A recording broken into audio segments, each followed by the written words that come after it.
I am innocent. Let go of me. Stop resisting, ma'am. Order. Remove her from this courtroom immediately. Torerie. Just try to breathe. You think your fancy address makes you untouchable. Officer Derek Morrison's fist came down on the courtroom table so hard the sound echoed like a gunshot. Before anyone could react, he lunged across the defendant's table, his hands grabbing Dr. Maya Richardson's arm with brutal force. The crack of breaking bone cut through the shocked gasps. Maya's wrist shattered under his grip as he slammed her against the wooden railing. 2 ribs snapped on impact. I'll show you what happens to people who disrespect the badge. He snarled into her face, spittle flying, his eyes blazing with rage. Court security rushed forward, but the damage was already done. But before we continue, hit that subscribe button and watch this story till the very end. Comment which city you're watching from so I can see how far this story travels. You won't believe what happens next. The fluorescent lights of courtroom 4B buzzed overhead as Maya Richardson tried to breathe through the explosion of pain radiating from her torso. Each shallow breath felt like knives stabbing between her ribs. Her right wrist hung at an unnatural angle, already swelling purple beneath Morrison's fingerprints. Get off her! The bailiff, a burly man named Thomas Chen, grabbed Morrison's shoulder and yanked hard. Officer Morrison, stand down! Morrison released Maya with a shove that sent her stumbling backward into her attorney's arm. His face was flushed crimson veins bulging in his neck, chest heaving like he'd just finished a sprint.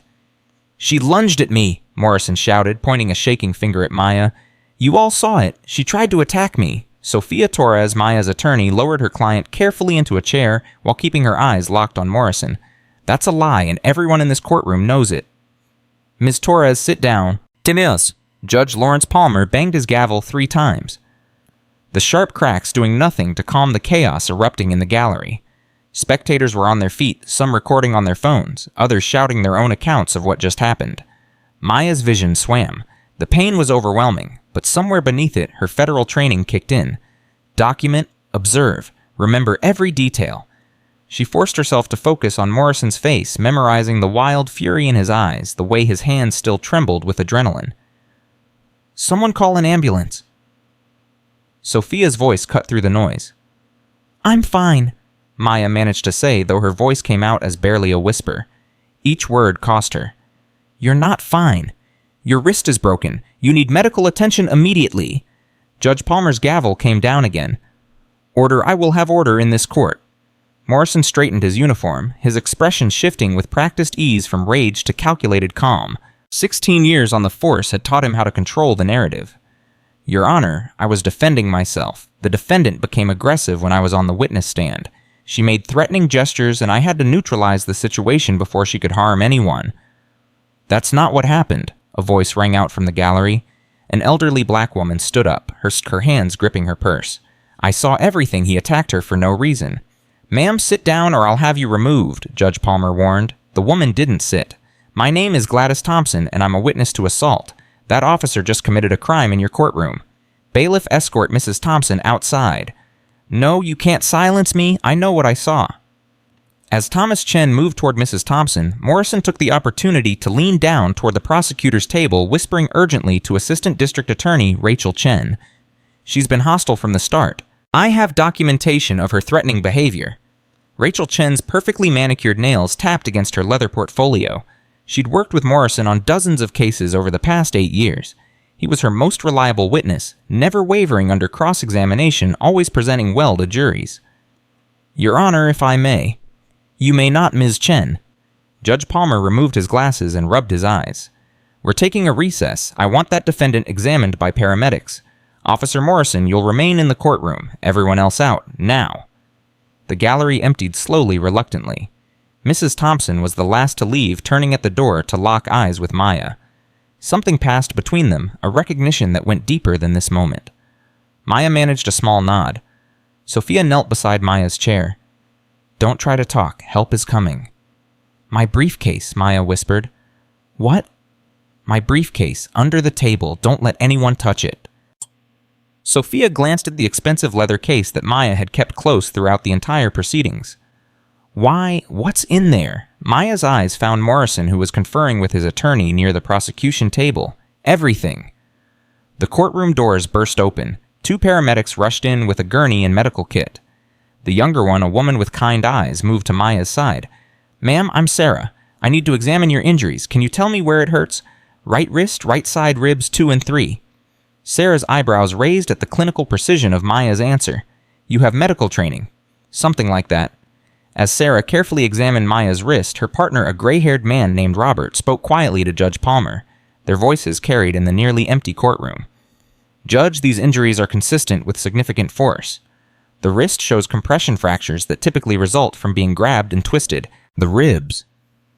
Just treat her, Judge Palmer interrupted. Robert's jaw tightened, but he turned back to his patient. Ma'am, we need to transport you to County General. You need x-rays and proper treatment. No, Maya's voice was stronger now. I'm not leaving this courtroom until we finish these proceedings. Ma'am, you have broken bones. I'm aware of what I have. Stabilize my wrist, wrap my ribs, but I'm not leaving. Sarah and Robert exchanged glances. They'd seen stubborn patients before, but something about this woman's determination went beyond typical civilian toughness. Morrison watched from across the room as the paramedics worked. His attorney, Richard Brennan, a silver-haired man in an expensive suit, leaned close. Derek, tell me exactly what happened. No embellishments. I need the truth. Morrison's voice dropped to barely above a whisper. She was sitting there so calm, so smug, like she was better than everyone in this room. When I was testifying about the arrest, she smiled. Actually smiled at me. Like I was lying. Like she knew something I didn't. That's not grounds to assault her. I didn't assault her. She made a sudden movement. I reacted on instinct. Officer safety training. You know how it is. Brennan's eyes narrowed. Derek, I've gotten you out of 3 excessive force complaints in the last 2 years, but this happened in a courtroom full of witnesses. If you're lying to me, I'm not lying. That woman is dangerous. I can feel it. Across the room, Sophia Torres was having her own urgent conversation with Maya. You need to tell me what's really going on. That briefcase, your knowledge of federal protocols, the way you're handling this pain, you're not a normal defendant. Keep your voice down. Maya, I'm your attorney. You need to trust me. Maya's dark eyes met Sophia's. Not yet, but soon. Very soon, everyone in this room is going to understand exactly who I am. The courtroom doors opened again. A man in his 50s with salt and pepper hair and a weathered face walked in carrying a medical bag. He wore no uniform, but his bearing screamed law enforcement. Morrison straightened immediately. Captain Walsh. Captain Stephen Walsh took in the scene with a sweep of his eyes, the paramedics treating Maya Morrison, standing stiffly at attention, Judge Palmer conferring with the court reporter. What the hell happened here? Sir, the defendant became aggressive. I had to subdue her. Walsh's expression didn't change. You broke her bones, Derek. It was necessary force. In a courtroom, during trial, in front of witnesses. Walsh's voice was flat, emotionless. Do you understand what this means? I did my job. Your job was to testify, not to assault the defendant. Walsh turned to Judge Palmer. Your Honor, I apologize for my officer's conduct. The department will cooperate fully with any investigation. Judge Palmer's face was unreadable.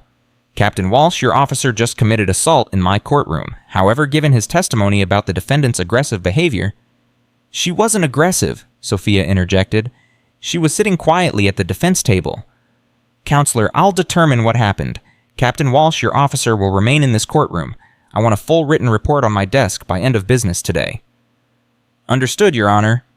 Walsh walked over to Morrison and spoke in a voice only his officer could hear. What were you thinking? She disrespected me. She's a defendant. They all disrespect you. That's not grounds to break her bones. Cap, there's something off about her. The way she talks, the way she carries herself. I've been doing this for 16 years. I know a threat when I see one. Walsh studied his officer's face. Morrison had been his most decorated detective. Highest arrest rate in the division. A career built on aggressive policing that walked right up to the line of excessive force and sometimes crossed it. But Walsh had always covered for him because Morrison got results. Criminals feared him. Crime rates dropped in his sector. But this was different. Derek, listen to me very carefully. If this goes sideways, I can't protect you. Not this time. Too many witnesses. Too much exposure. You've protected me before. Before wasn't in a courtroom with cameras running. Morrison's eyes widened. Cameras. Court cameras, Derek. This whole thing is on the record. For the first time since the attack, Morrison looked genuinely worried. How bad is this? Depends on who she is and whether she presses charges. Who is this woman anyway? Before Morrison could answer, the paramedics finished their work. Sarah had immobilized Maya's wrist in a temporary splint and wrapped her torso tightly to stabilize the ribs. "Ma'am, this is temporary. You need proper medical care within the next few hours." "I understand. Thank you." Robert shook his head. "You're making a mistake. These injuries need immediate attention." "Noted." As the paramedics packed up their equipment, Judge Palmer returned to the bench. "We're going to proceed, but with modifications. Ms. Torres, your client needs to be evaluated at a hospital immediately following today's session. I'm limiting us to 2 more hours maximum." "Your Honor, my client has just been assaulted. We should be discussing charges against Officer Morrison, not continuing with this trial." "The trial will continue. However, I'm also ordering an investigation into the incident. Officer Morrison, you're not to leave the jurisdiction. Do you understand?" "Yes, Your Honor." Sophia's voice rose. "That's it. He breaks my client's bones, and he gets to walk free. He's a police officer with 16 years of service and no disciplinary record." "That's not true." The words burst from Maya before she could stop them. Every eye in the courtroom turned to her. "Officer Morrison has a disciplinary record, an extensive one." Judge Palmer leaned forward. "Ms. Richardson, you're not testifying right now." "No, but I will be. And when I do, Your Honor, you're going to learn things about Officer Morrison that his department has worked very hard to keep hidden." Morrison's hands clenched into fists. "You don't know anything about me." Maya met his gaze steadily, despite the pain coursing through her body. "I know more than you think." The temperature in the room seemed to drop. Captain Walsh felt it a shift in the air that made his cop instincts scream warning. "Your Honor, if I may." "You may not, Captain. Everyone take your positions. We're resuming this trial." As people moved to their designated spots, Sophia leaned close to Maya. "What just happened?" "I showed my hand too soon. The pain made me careless." "Your hand?" "Maya, what are you talking about?"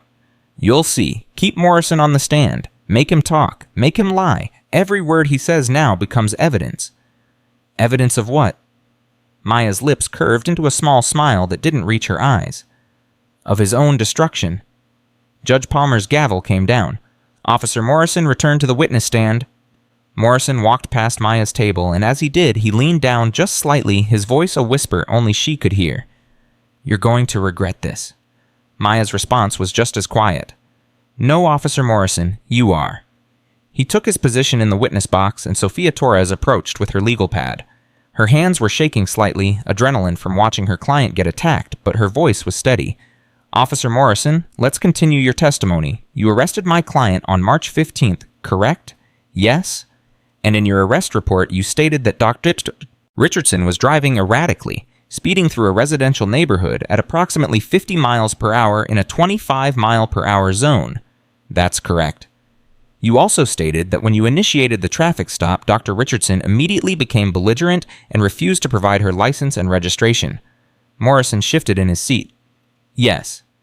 "And you claim she threatened you with violence, stating, and I quote from your report, 'I'll make you pay for this. I have connections that will destroy your career.' That's what she said." Sophia paused, letting the courtroom absorb his testimony. "Officer Morrison, you've been a police officer for 16 years. "Yes." "In those 16 years, how many times have you arrested someone in the Oakdale Heights neighborhood?" Morrison's attorney stood. Objection, relevance. "Your Honor, I'm establishing a pattern of behavior." "I'll allow it. Answer the question, Officer Morrison." She was. Morrison cleared his throat. "I don't have an exact number." "More than 10? Probably." "More than 50? Maybe." "Officer Morrison, according to department records that we subpoenaed, you've made 147 arrests in the Oakdale Heights neighborhood over the past 3 years. Does that sound accurate?" Morrison's jaw tightened. "If that's what the records show." "And of those 147 arrests, 138 involved black defendants. That's 93%. Does that concern you?" Objection. Brennan was on his feet. "The officer doesn't control who commits crimes in his patrol area." Sophia spun toward him. "I'm not asking about crimes committed. I'm asking about arrests made. There's a significant difference." Judge Palmer considered. "Overruled. The witness will answer." Morrison's face was reddening again. "I arrest people who break the law. I don't see color. I see criminal behavior." "Really? So it's just a coincidence that 93% of your arrests in an area that's only 65% black happen to be black individuals." "I do my job without prejudice." "Let's test that claim." Of those 138 black defendants you arrested, how many cases resulted in convictions? Morrison hesitated. This was dangerous territory. I don't track conviction rates. That's not my responsibility. Well, I tracked them. Officer Morrison, would you like to know what I found? Objection, Brennan called. Ms. Torres can't testify to evidence not in the record. Sophia held up a thick folder. Your Honor, this is a certified analysis from the county clerk's office. It's already been entered as Defense Exhibit 12. Proceed. Of those 138 arrests, 61 cases were dismissed before trial. 42 resulted in acquittals. 35 resulted in convictions. That's a conviction rate of 25%. Officer Morrison, the county average for conviction rate is 72%. Why is yours so low?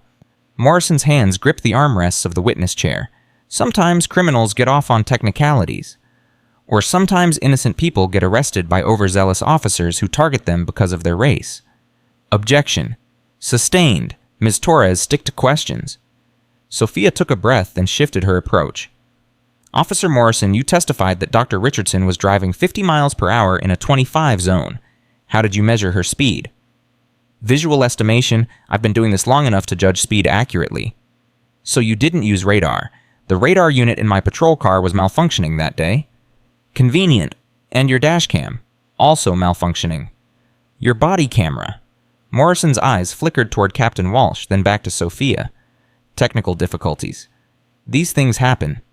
Technical difficulties, I see. So we have no physical evidence of Dr. Richardson's alleged speeding, no radar reading, no video footage, just your word.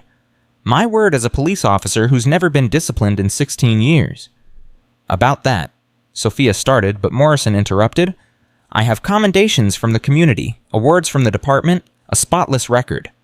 Maya shifted in her seat, and the movement sent fresh waves of pain through her broken ribs. She made a small sound, quickly suppressed, but Morrison heard it. Their eyes met across the courtroom. Does it hurt? Morrison asked suddenly, his voice carrying clearly in the quiet room. Judge Palmer frowned. Officer Morrison, you're being questioned by counsel. Don't address the defendant directly. But Morrison wasn't listening. His attention was fixed entirely on Maya. I asked you a question. Does it hurt? Sophia stepped between them. Your Honor. It does hurt, Maya said quietly, her voice clear despite the pain. But not as much as you're going to hurt when the truth comes out.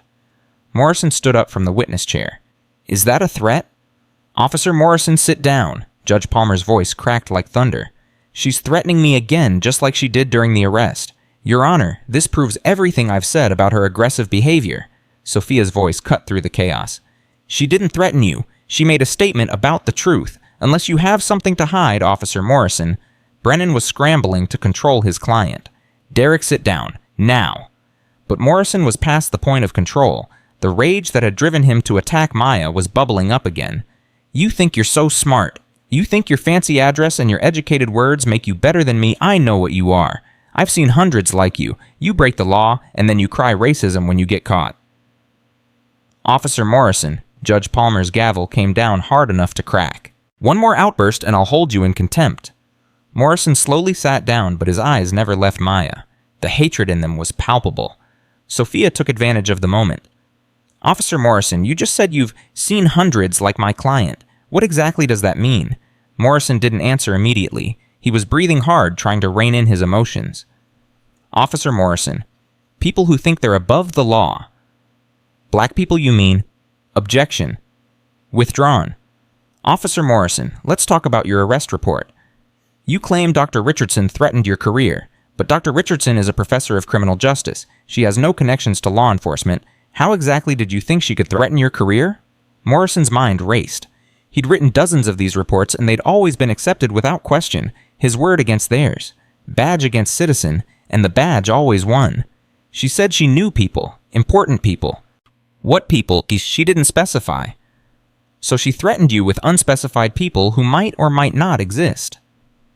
She was making threats. That's what criminals do. Dr. Richardson is not a criminal, Officer Morrison. She has no criminal record. She's a respected academic with a doctorate in criminal justice administration. She's published 3 books on police procedures and civil rights. She's testified before Congress on law enforcement reform. Does that sound like someone who threatens police officers during traffic stops? Morrison's face paled. She's what? Sophia smiled grimly. You didn't know who you arrested, did you? You saw a black woman in an expensive car in a nice neighborhood and you made assumptions. I saw someone breaking the law. No, you saw someone you wanted to be breaking the law. Someone who didn't fit your narrative of who belongs in Oakdale Heights. The courtroom doors opened. A tall woman in her 70s, impeccably dressed, walked in and took a seat in the gallery. Morrison didn't recognize her, but Maya did. Her eyes widened slightly. What was Director Patricia Whitfield doing here? Sophia continued her questioning. Officer Morrison, in your 16 years on the force, have you ever received complaints about racial profiling? Officers get complaints all the time. It comes with the job. That's not what I asked. Have you received complaints specifically about racial profiling? A few? How many is a few? Morrison glanced at Captain Walsh, who was staring straight ahead, carefully neutral. I don't remember the exact number. Let me help you. According to Internal Affairs, you said records you've received 63 complaints alleging racial profiling in the past 3 years alone. 63, Officer Morrison. Most of those were dismissed. Yes, they were. All of them, in fact. Not a single one resulted in disciplinary action. Why do you think that is? Because they were false complaints filed by people trying to get out of legitimate arrests. Or because Captain Walsh and the department have been protecting you. Morrison's hands clenched. That's a lie. Is it Captain Walsh you're here in the courtroom today? That's unusual, isn't it? For a captain to personally attend a routine assault trial. Walsh stood up. Ms. Torres, I'm here to support my officer. You're here to control the damage, because you know exactly what Officer Morrison has been doing for the past 3 years, and you've been covering it up. Judge Palmer's gavel came down. Ms. Torres, that's enough speculation. Stick to questioning the witness. But Sophia had made her point. The jury was watching Captain Walsh, now seeing his careful composure, his calculated neutrality. Seeds of doubt were being planted. Officer Morrison, Sophia continued, let's go back to the night you arrested Dr. Richardson. You say she was speeding. You say she was belligerent. You say she threatened you. But we've established there's no physical evidence of any of this. No radar reading, no video, just your report. So I have to ask, why should anyone believe you? Because I'm a police officer. Because I swore an oath to tell the truth. An oath you've apparently broken 63 times based on the complaint record.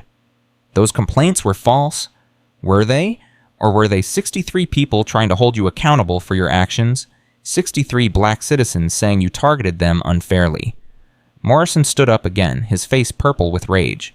You want to know the truth? Fine, I'll tell you the truth. That woman, he pointed at Maya, was driving through a neighborhood where she didn't belong. Houses in that area cost $700,000 minimum. I saw her and I knew something was wrong. Call it cop instinct. Call it experience. I knew. You knew what, Officer Morrison? That a black woman couldn't possibly afford to live in that neighborhood legitimately. I knew she was out of place. The courtroom exploded with noise. Reporters were typing furiously. Spectators were shouting. Judge Palmer's gavel cracked repeatedly, but the damage was done. Morrison had just admitted his stop was based purely on racial profiling. Brennan was on his feet. Your Honor, I need to confer with my client. Sit down, Mr. Brennan. Your client is still being questioned. Sophia's voice cut through the chaos. Officer Morrison, you just admitted that you stopped Dr. Richardson because you didn't think a black woman belonged in that neighborhood. That's racial profiling. That's a violation of her constitutional rights. Morrison realized what he'd said. His face went from purple to white in seconds. That's not, you didn't mean to admit the truth too late. You just told this entire courtroom that you target black citizens based on where they live and how much money you think they have. I stop criminals. No, you stop black people and then you invent reasons to justify it. How many others, Officer Morrison? How many other innocent people have you arrested? How many careers have you destroyed? How many lives have you ruined because they didn't fit your narrow definition of who belongs where? Morrison's breathing was ragged. He looked wildly around the courtroom seeking support, finding none. Even Captain Walsh had turned away, his jaw tight with suppressed anger. Maya watched it all unfold with clinical detachment. This was going better than she'd expected. Morrison was imploding spectacularly, providing her with everything she needed for the federal case she was building. But there was something bothering her, a nagging sensation that she was missing something important. Then she saw it. Jennifer Park Morrison's partner was sitting in the back of the gallery. Maya hadn't noticed her come in. Park was taking notes, her pen moving steadily across a small notebook. She looked up, met Maya's eyes, and smiled slightly. That smile sent ice through Maya's veins. Park wasn't here to support Morrison. She was here to protect herself. She was documenting everything, building her own defense for when the federal hammer came down, which meant Park knew. She knew Maya wasn't just a professor. She knew something bigger was happening here. Maya's hand moved subtly to her briefcase, her fingers brushing the leather. Inside was her federal ID, her badge authorization documents, and enough evidence to destroy not just Morrison, but the entire command structure that had protected him. But if Park suspected who she really was, the timeline would have to accelerate. Sophia was still questioning Morrison. "Officer Morrison, have you ever been investigated by Internal Affairs?" "Several times. All investigations found no wrongdoing." Investigations led by Captain Walsh's division? Morrison didn't answer. "Officer Morrison?" "Yes." "So the same captain who's here today supporting you was in charge of investigating your misconduct. Do you see the conflict of interest there?" The investigations were thorough. Were they, or were they designed to protect a valuable officer who kept arrest numbers high regardless of the methods used? Before Morrison could answer, the courtroom doors burst open. A young man in a suit rushed in, clearly agitated. He went straight to Rachel Chen and whispered urgently in her ear. The prosecutor's face went sheet white. She stood abruptly. "Your Honor, I need to request an immediate recess. Something's come to my attention that requires immediate consultation." Judge Palmer frowned. "Ms. Chen, we're in the middle of cross-examination." "I understand, Your Honor, but this is urgent. It concerns the entire case." "How urgent?" Rachel Chen looked at Morrison, then at Maya, then back at the judge. "It could change everything, Your Honor." The courtroom held its breath. Whatever information had just been delivered was clearly significant. Judge Palmer studied the prosecutor's face. In his 30 years on the bench, he'd learned to read attorneys. Rachel Chen was genuinely rattled.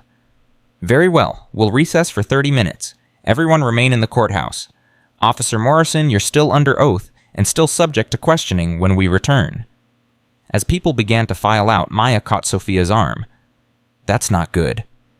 "What do you mean, how? Chen just got information about me, about who I really am."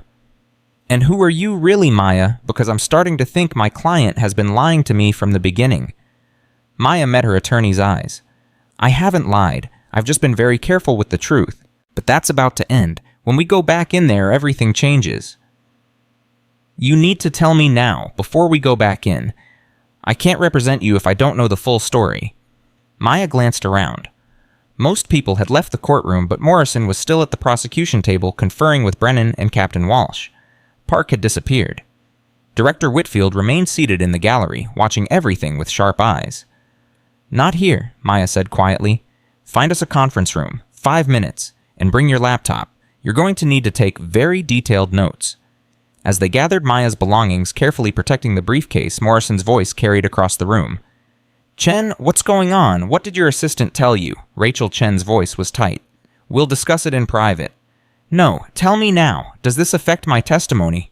Chen pulled Morrison aside, lowering her voice, but Maya's federal training had taught her to read lips when necessary. She caught enough words to understand. Federal investigation, undercover, Department of Justice. Morrison's face transformed. The anger, the arrogance, all of it drained away, replaced by something Maya had seen countless times in her career the moment a subject realizes they've been caught. His eyes found Maya across the room. "You," he breathed. "You're not just a professor." Maya said nothing. She didn't need to. Her silence was confirmation enough. Morrison took a step toward her, but Captain Walsh grabbed his arm. "Derek, not another word, not another move. We're getting you a lawyer, a real lawyer." "I have a lawyer." "You need a federal lawyer, because if what I think is happening is actually happening, you're in more trouble than I can fix." Sophia guided Maya toward the exit, but Morrison's voice stopped them. "I want to know who you are. You owe me that much." Maya turned slowly, carefully, her broken ribs screaming with every movement. She looked at Morrison, really looked at him, seeing not just a corrupt cop, but a system that had enabled him, protected him, promoted him. "Officer Morrison," she said quietly, "you broke my bones. You lied under oath. You admitted to racial profiling in open court. And you did it all while I was gathering evidence for a federal civil rights investigation that's been running for 6 months. So no, I don't owe you anything. But I'm going to give you something anyway, a warning. When we return to this courtroom, I'm going to show everyone exactly who I am. And when I do, your career, your freedom, and your entire department's future will be in my hands." She paused at the door. "One more thing, Officer Morrison. That oath you took, to tell the truth, I took the same oath, but unlike you, I actually meant it." The door closed behind them, leaving Morrison standing in the center of the courtroom, suddenly understanding that he hadn't just attacked a random woman. He'd assaulted a federal agent, and there was no coming back from that. The conference room smelled of stale coffee and desperation. Sophia closed the door behind them and immediately locked it, then pulled the blinds shut. Maya lowered herself carefully into a chair, every movement a calculated negotiation with her broken ribs. "Talk," Sophia said. "Now, before we go back in there." Maya opened her briefcase with her left hand, her right wrist throbbing in its temporary splint. She pulled out a leather credential wallet and laid it on the table between them. Sophia picked it up, opened it, and felt the floor drop out from under her. "Oh my God." Dr. Maya Richardson, Senior Special Agent, Office of Civil Rights Compliance, United States Department of Justice. Maya's voice was steady, despite the pain coursing through her body. "I've been undercover for 6 months investigating systematic civil rights violations in this police department." Sophia sat down hard. "You've been lying to me this entire time. I've been doing my job. You were assigned to me by the Public Defender's Office 3 weeks ago. I couldn't break cover, not even for my attorney. Too many variables, too many ways for information to leak." "Information to leak, Maya. I'm your lawyer, attorney-client privilege. Which means nothing if someone bugs your office or hacks your email or simply asks you the wrong question at the wrong time." Maya pulled out a thick file. "Morrison isn't my target. He's a symptom. I'm investigating the entire command structure that's protected him and 47 other officers with similar patterns." Sophia's hands were shaking as she flipped through the file. Internal affairs reports, complaint records, body camera footage that had been declared corrupted but had been recovered through federal forensics. This is massive. It's systematic corruption that goes back 8 years. Captain Walsh has been burying complaints. District Attorney Chen has been declining prosecution on cases with overwhelming evidence. Internal affairs investigators have been falsifying reports. The entire system is designed to protect officers who violate civil rights, primarily targeting black citizens in affluent neighborhoods. And Morrison attacked a federal agent in open court. Sophia's legal mind was already racing ahead. "He didn't just assault you, he committed a federal crime, multiple federal crimes. Assault on a federal officer, perjury against a federal agent conducting an official investigation, obstruction of justice, and those are just from today. His arrest of me 6 weeks ago adds false imprisonment, deprivation of rights under color of law, and conspiracy." Maya winced as she shifted position. Every lie he told on that witness stand is now evidence in a federal prosecution. "Why didn't you reveal this earlier? Why let it get to trial?" "Because I needed him to commit perjury on the record. I needed him to demonstrate his pattern of behavior in front of witnesses. I needed the entire system to show its hand." Maya's eyes were hard. "If I'd revealed my identity during the arrest, Walsh would have buried everything. Chen would have declined prosecution citing lack of evidence. Internal affairs would have cleared Morrison. The pattern would have continued. But now Morrison confessed to racial profiling in open court. Walsh's presence here demonstrates the department's protective stance. Chen's reaction to learning my identity shows prosecutorial complicity. It's all documented." Sophia was quiet for a moment, processing. "The woman in the gallery, the older black woman who they escorted out. She knows who you are." "Director Patricia Whitfield. She's my supervisor at DOJ. She shouldn't be here, which means something's escalated at the federal level." "What could escalate more than a federal agent being assaulted in court?" Before Maya could answer, Sophia's phone buzzed. She looked at the screen and her face went pale. "It's Judge Palmer. He wants to see both attorneys in chambers immediately." "Just attorneys, not defendants." "Just attorneys." Sophia stood. "Maya, when I get back, you need to tell me everything, because I have a feeling this case just became something I'm not qualified to handle." "You're more qualified than you think. You kept Morrison talking. You got him to admit racial profiling. You laid the groundwork for everything that comes next." Maya managed a small smile despite the pain. "You're going to make an excellent federal prosecutor when this is over." "When this is over, I'm going to need therapy." Sophia grabbed her files. "Don't go anywhere. Don't talk to anyone. And for God's sake, don't let Morrison or Walsh near you." After Sophia left, Maya pulled out her secure phone and dialed a number she'd memorized years ago. Director Whitfield answered on the first ring. "I saw what happened," Whitfield said without preamble. "How bad are the injuries? On broken wrist, 2 fractured ribs. Painful, but manageable. Maya, we can extract you right now. Federal marshals can be there in 10 minutes. No extraction. We're too close. Morrison just confessed to racial profiling on the record. The entire defense is collapsing. If we pull me now, they'll claim federal entrapment, and the whole case falls apart. You were assaulted by the subject of your investigation, which makes the case stronger, not weaker. His violence in court proves the pattern we've been documenting for 6 months. It shows lack of control, demonstrates his belief that he's above consequences. Maya's voice was firm. We stay the course. Whitfield was silent for a moment. The Attorney General is watching this case personally now. Video of Morrison attacking you is already on social media. There are protesters gathering outside the courthouse. This has become national news in the last 20 minutes. Maya closed her eyes. That's why you're here. I'm here because when a federal agent goes down, we show up. But yes, the visibility changes everything. The department can't be seen as abandoning you, but we also can't compromise the investigation.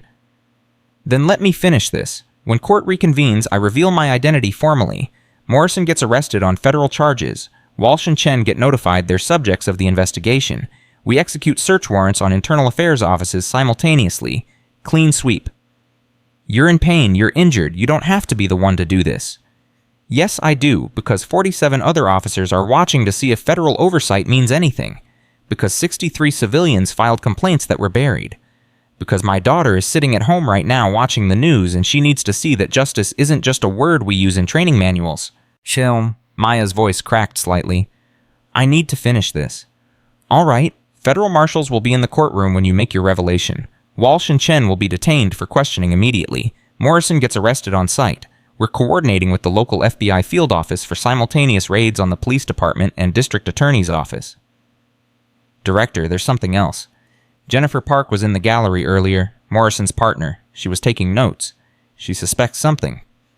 Park is already under surveillance. If she tries to warn anyone, we'll know.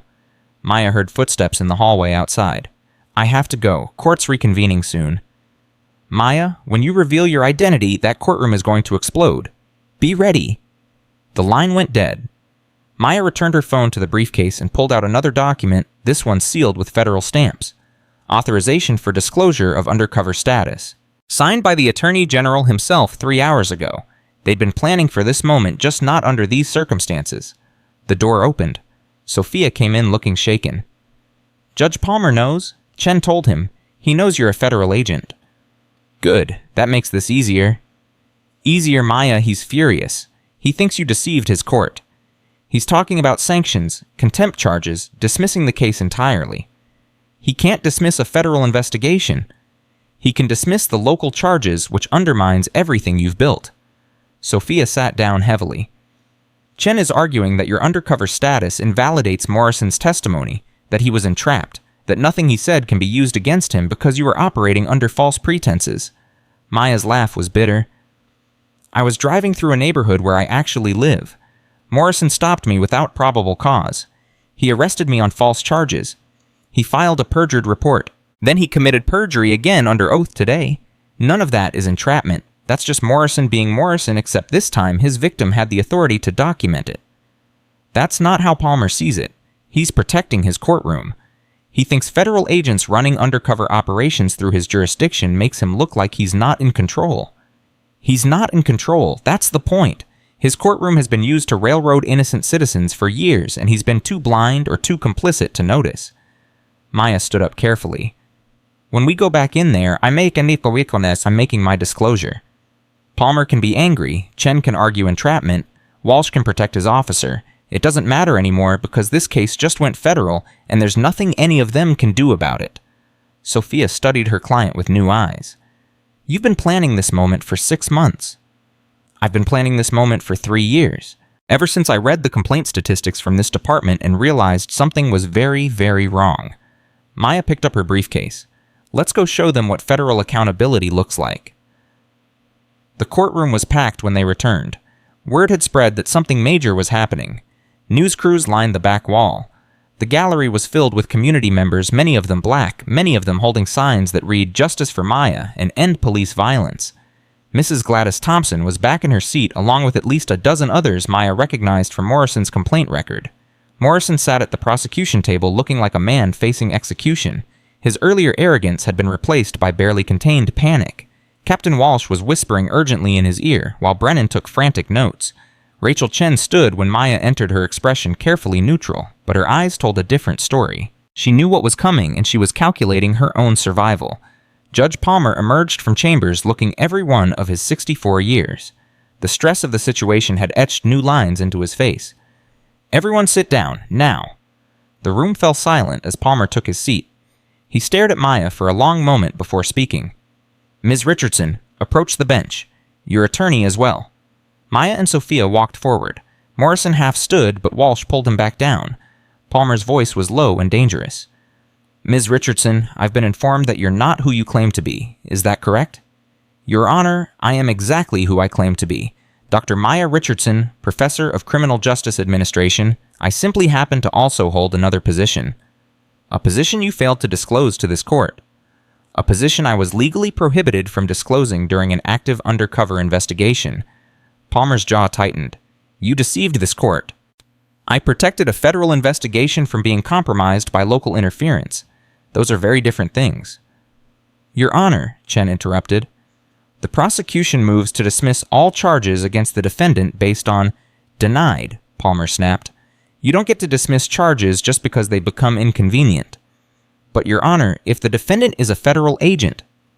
"Then Officer Morrison assaulted a federal agent in my courtroom and committed perjury against a federal investigation." Palmer's voice rose. "Do you think dismissing local charges makes that go away? Do you think federal prosecutors aren't already drawing up indictments?" The courtroom erupted. Reporters shouted questions. Morrison stood up shouting, "I didn't know," over and over until Walsh physically forced him back into his seat. Spectators were on their feet. Judge Palmer's gavel cracked like thunder, but the chaos continued. Maya remained perfectly still at the bench, watching it all unfold with the calm detachment of someone who had anticipated every reaction. This was the moment 6 months of work had been building toward. Palmer finally restored order. "Everyone sit down or I'll clear this courtroom." When silence returned, he turned to Maya. "Ms. Richardson, I want your federal credentials on my bench right now." Maya opened her briefcase and removed the leather wallet. She handed it to Palmer, who examined it carefully. His hands were shaking slightly as he read the Department of Justice seal, the signature of the Attorney General, the authorization codes that granted Maya federal law enforcement authority. "This is authentic," he said quietly. "Yes, Your Honor." Palmer closed the wallet but didn't return it. Officer Morrison approached the bench. Morrison walked forward on unsteady legs. Up close, Maya could see sweat beading on his forehead and could smell the fear rolling off him. "Officer Morrison," Palmer began, "did you or did you not assault this woman in my courtroom approximately 1 hour ago? I was defending myself. Yes or no?" Morrison swallowed hard. "I used necessary force to restrain a hostile defendant." "You broke her wrist and 2 of her ribs. That's not restraint, that's assault." Palmer leaned forward. "And you committed that assault against a federal agent conducting an official investigation. Do you understand what you've done? She was lying to everyone. She was pretending to be. She wasn't pretending anything. She is a professor. She is a federal agent. And you are a police officer who just committed multiple federal felonies in front of 50 witnesses and a court reporter." Palmer's voice was ice. "I'm going to ask you one question, Officer Morrison, and I want the truth. Did you stop Dr. Richardson on March 15? Because you genuinely believed she was breaking the law, or did you stop her because you saw a black woman in an expensive car in a neighborhood you didn't think she belonged in?" The question hung in the air. Morrison's attorney was frantically shaking his head, mouthing, "Don't answer, Benny Brickany," but Morrison was past listening to legal advice. "She was speeding," Morrison said weakly. "Your testimony earlier today said you stopped her because she was out of place. Your exact words were, 'I knew she didn't belong there.' Officer Morrison, I've been a judge for 30 years. I've seen thousands of police officers testify, and I know perjury when I hear it." Palmer picked up a file from his desk. "This is a complaint record going back 3 years. 63 complaints of racial profiling. 63 Officer Morrison, all dismissed by Internal Affairs, all buried by your department. But they weren't false complaints, were they?" Morrison said nothing. "They were real. They were legitimate. They were 63 people trying to hold you accountable for targeting them based on their race, and the system protected you every single time." Palmer's voice was heavy with disgust. until you made the mistake of targeting someone who had the authority to fight back. Maya spoke for the first time. Your Honor, if I may, Officer Morrison isn't unique. He's a product of a system that rewards aggressive policing without accountability. My investigation has identified 47 officers with similar patterns, all protected by Captain Walsh's command structure, all supported by District Attorney Chen's office declining to prosecute despite overwhelming evidence. The corruption goes far beyond one officer's racial bias. Chen shot to her feet. Your Honor, that's a slanderous accusation. It's a factual statement supported by 3 years of federal documentation. Maya turned to face Chen directly. You've declined prosecution in 114 cases involving excessive force where the evidence was overwhelming. You've never filed charges against a single officer from this department despite multiple cases where civilians were hospitalized. You've actively participated in covering up systematic civil rights violations. That's not true. Then explain why you declined prosecution in the Marcus Williams case. 17-year-old black male, hospitalized with a concussion, broken jaw, and internal bleeding. 3 witnesses confirmed he never resisted arrest. Body camera footage showed Morrison beating him while he was already handcuffed. Your office received the evidence package from Internal Affairs and declined prosecution citing insufficient evidence. Tomas, would you like me to show the jury that body camera footage right now? Chen's face had gone from flushed to pale. That case was... The circumstances were complicated. The circumstances were clear. A police officer committed felony assault and you protected him, just like you've protected him 63 other times. Just like you've protected 47 other officers with similar patterns. Morrison suddenly lunged toward Maya. You set me up. This whole thing was a setup. Walsh and Brennan grabbed him before he could reach her, but the damage was done. His loss of control, his violence, his complete inability to accept responsibility, all of it was being recorded by court cameras and broadcast live. Judge Palmer's gavel came down hard. Officer Morrison, you're done. Bailiff, take him into custody. On what charges? Brennan demanded. Assault in open court for starters. The federal charges can be added momentarily. Palmer turned to the back of the courtroom. I believe there are federal marshals present. 4 men in dark suits stood up from the gallery. Maya recognized the lead marshal, Deputy Marshal James Crawford. They'd worked together on 2 previous civil rights cases. Deputy Marshal Crawford, please take Officer Morrison into federal custody. Crawford and his team moved forward with practiced efficiency. Morrison struggled as they put him in handcuffs. No, you can't do this. I'm a police officer. I have rights. You have the right to remain silent. Crawford began reading. Miranda writes as Morrison continued to shout. This is entrapment. She was undercover. She was lying. She was conducting a lawful investigation and you committed crimes in the process. That's not entrapment. That's justice. Crawford tightened the handcuffs. Derek Morrison, you're under arrest for assault on a federal officer, perjury, and federal court obstruction of justice and conspiracy to violate civil rights under color of law. The courtroom was in chaos again. Morrison was screaming as the marshals let him out. Captain Walsh was pale and silent, clearly understanding that he was next. Chen had her phone out, frantically texting someone, probably her own attorney. Maya remained standing at the bench, her broken ribs screaming with every breath, but her voice steady as she addressed Judge Palmer. Your Honor, I have additional evidence to present, evidence that goes beyond Officer Morrison's individual crimes. Palmer nodded slowly. Present your evidence. Maya opened her briefcase and pulled out a thick binder. This is a comprehensive analysis of police stops, arrests, and uses of force in this jurisdiction over the past 3 years. The data shows clear patterns of racial discrimination. Black citizens in affluent neighborhoods are stopped at a rate 400% higher than white citizens. They're arrested on charges that are later dismissed at a rate of 67% compared to 18% for white citizens. And they experience use of force during arrest at a rate 8 times higher. She laid out graphs, charts, statistical analyses. The jury stared at the data, seeing the patterns made visible. This isn't about one racist cop. This is about institutional racism protected by command structures that refuse accountability. Sophia had been quietly watching, but now she spoke up. Your Honor, this data should have been provided during discovery. It couldn't be, Maya replied, because I wasn't your client. I was a federal agent using the court system to document crimes.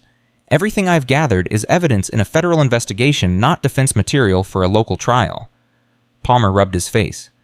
This is the most irregular proceeding I've ever presided over. Yes, Your Honor, Because we're watching a federal civil rights investigation unfold in real time, and everyone in this room needs to understand what happens next. Maya turned to address the full courtroom. In approximately 15 minutes, FBI agents will execute search warrants at the police department's Internal Affairs Division, Captain Walsh's office, and District Attorney Chen's office. They'll be seizing complaint records, body camera footage, internal communications, and any other evidence of systematic civil rights violations. Walsh stood up abruptly. "You can't do that." "I can and I am. You've been protecting corrupt officers for 8 years, Captain. That protection ends today." "I want my attorney." "Smart decision. You're going to need several attorneys." Maya pulled out another document. "Captain Stephen Walsh, you're being detained as a material witness in a federal civil rights investigation. You're also being notified that you're a subject of said investigation for conspiracy to violate civil rights obstruction of justice and making false statements to federal investigators." 2 more federal marshals emerged from the gallery and approached Walsh. He didn't struggle, just looked at Morrison's empty chair and seemed to age 10 years in 10 seconds. Chen was backing toward the exit. "I'm leaving. You have no authority to hold me." "You're right, I don't. But Deputy Marshal Crawford does." Maya nodded, and Crawford moved to block the door. "District Attorney Chen, you're also being detained as a material witness, and you're also a subject of the investigation." "I haven't done anything wrong." "You've systematically declined prosecution in cases with overwhelming evidence of police misconduct. You've coordinated with Captain Walsh to bury complaints. You've participated in a conspiracy to deny citizens their constitutional rights." Maya's voice was hard.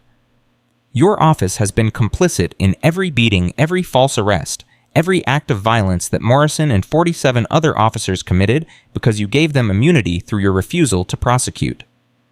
"I was exercising prosecutorial discretion." "You were protecting criminals. The fact that those criminals wore badges doesn't make you any less guilty of obstruction." Palmer's gavel came down one more time.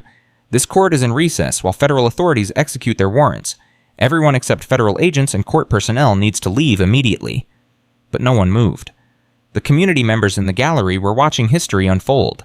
Mrs. Thompson had tears streaming down her face. The young man sitting next to her, Marcus Williams, was staring at Morrison's empty chair with an expression of stunned disbelief. Maya caught Mrs. Thompson's eye. "It's over. All of it.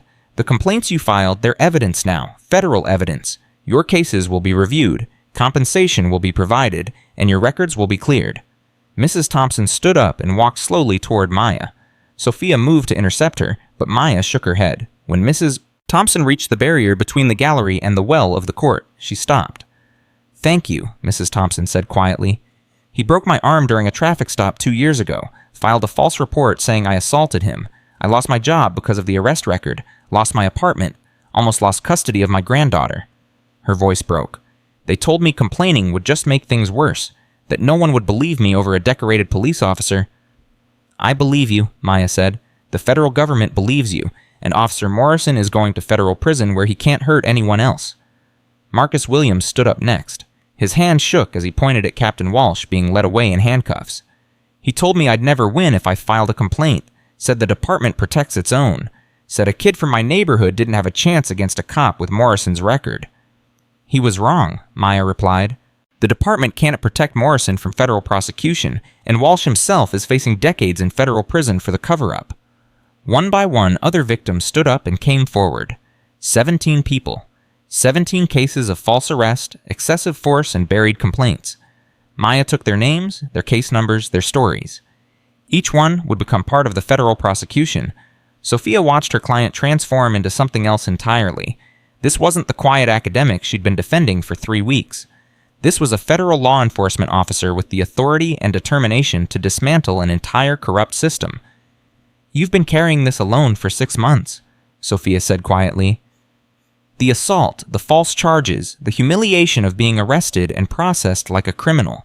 You let Morrison destroy your reputation, damage your career, put you through this entire trial. All to build a case strong enough to take down the whole department." "Not alone," Maya corrected, wincing as her ribs protested. "I have a 17-year-old daughter at home who's watched her mother get arrested, dragged through court, and assaulted by the man who's supposed to protect the community. I have Director Whitfield who authorized this operation despite the risks. I have 63 civilians who filed complaints even though they knew the system would ignore them. That's not alone. That's what justice looks like when people refuse to accept corruption as normal. The courtroom doors opened again. A young woman rushed in, her eyes wild with panic and relief. "Mom?" Maya turned and saw her daughter Zara pushing past the federal marshals. "Zara, what are you doing here? You're supposed to be at home." "I saw the news. I saw him attack you. Mom, your wrist." Zara's voice cracked as she saw the splint. The careful way Maya was holding herself to minimize the pain from her broken ribs. "I'm okay, baby." "You're not okay. He hurt you. That cop hurt you and they just let him do it." Zara was crying now, the stress of 6 months watching her mother go through this undercover operation finally breaking through. Maya pulled her daughter close with her good arm, breathing through the pain. "He's in custody now, federal custody. He can't hurt anyone else." "But he hurt you." "Yes, and that hurt matters. Because now we have evidence of his violence that can't be dismissed or buried. His loss of control in court proves everything we've been investigating." Maya held her daughter's face in her hands. Baby, sometimes doing the right thing means letting bad people show everyone exactly who they are. And Morrison showed everyone today. Judge Palmer cleared his throat. "Ms. Richardson, Dr. Richardson, Agent Richardson, whatever I'm supposed to call you, your daughter shouldn't be here during federal operations." "She's my family, Your Honor, and this case has affected her as much as it's affected me." Maya kept her arm around Zara. She watched her mother get arrested. She saw the local news reports painting me as a criminal. She went to school while her classmates whispered about her mother being charged with assaulting a police officer. This case isn't just about statistics and federal charges. It's about real people whose lives were damaged by systematic corruption. Zara wiped her eyes. "Mom, the live stream has 20,000 viewers right now. Everyone's watching. They saw him attack you. They heard him admit he stopped you because of your race. It's everywhere."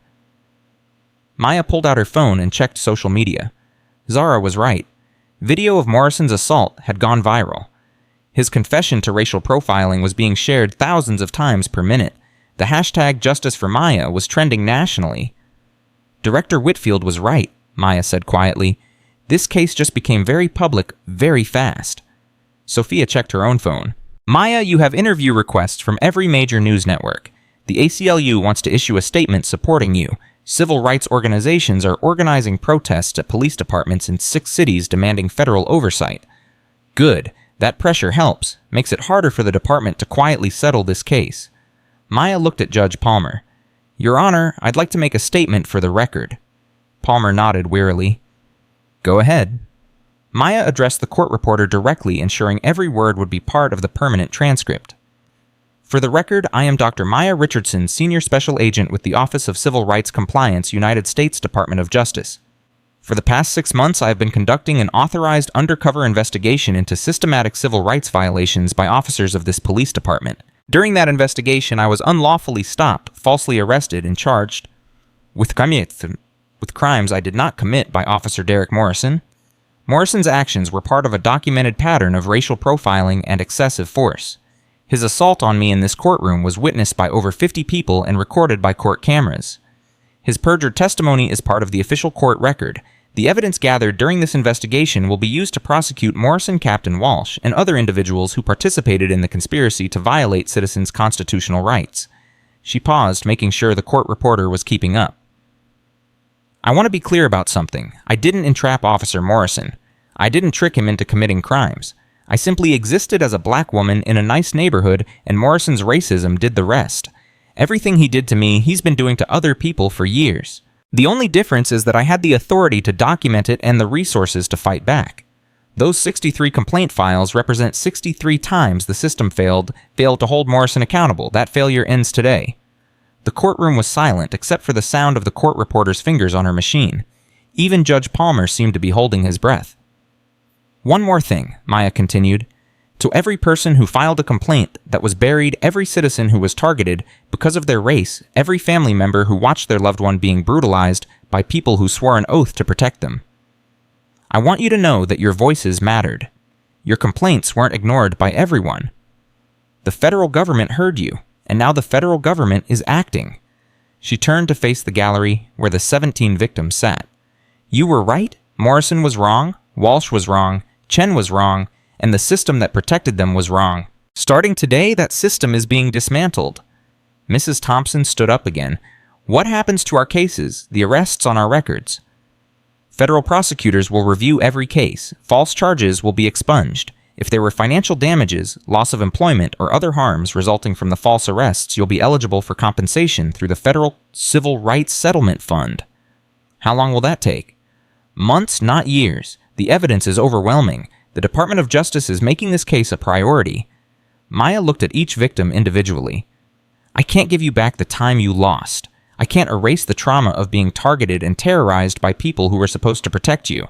But I can promise you that Morrison and everyone who protected him will face federal prosecution, and I can promise that this police department will be under federal oversight until they prove that they can protect all citizens equally.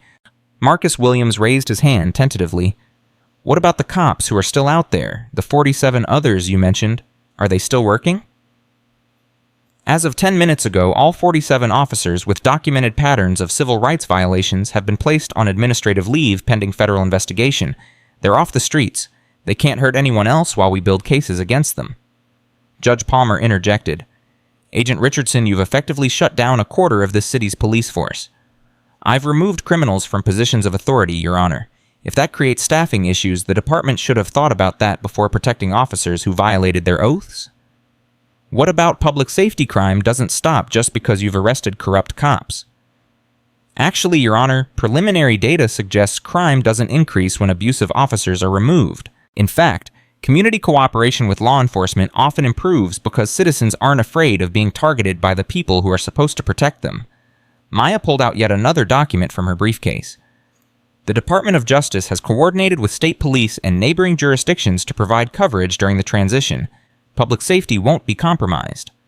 Palmer shook his head in amazement. You've thought of everything. I've spent 6 months planning for this moment, Your Honor.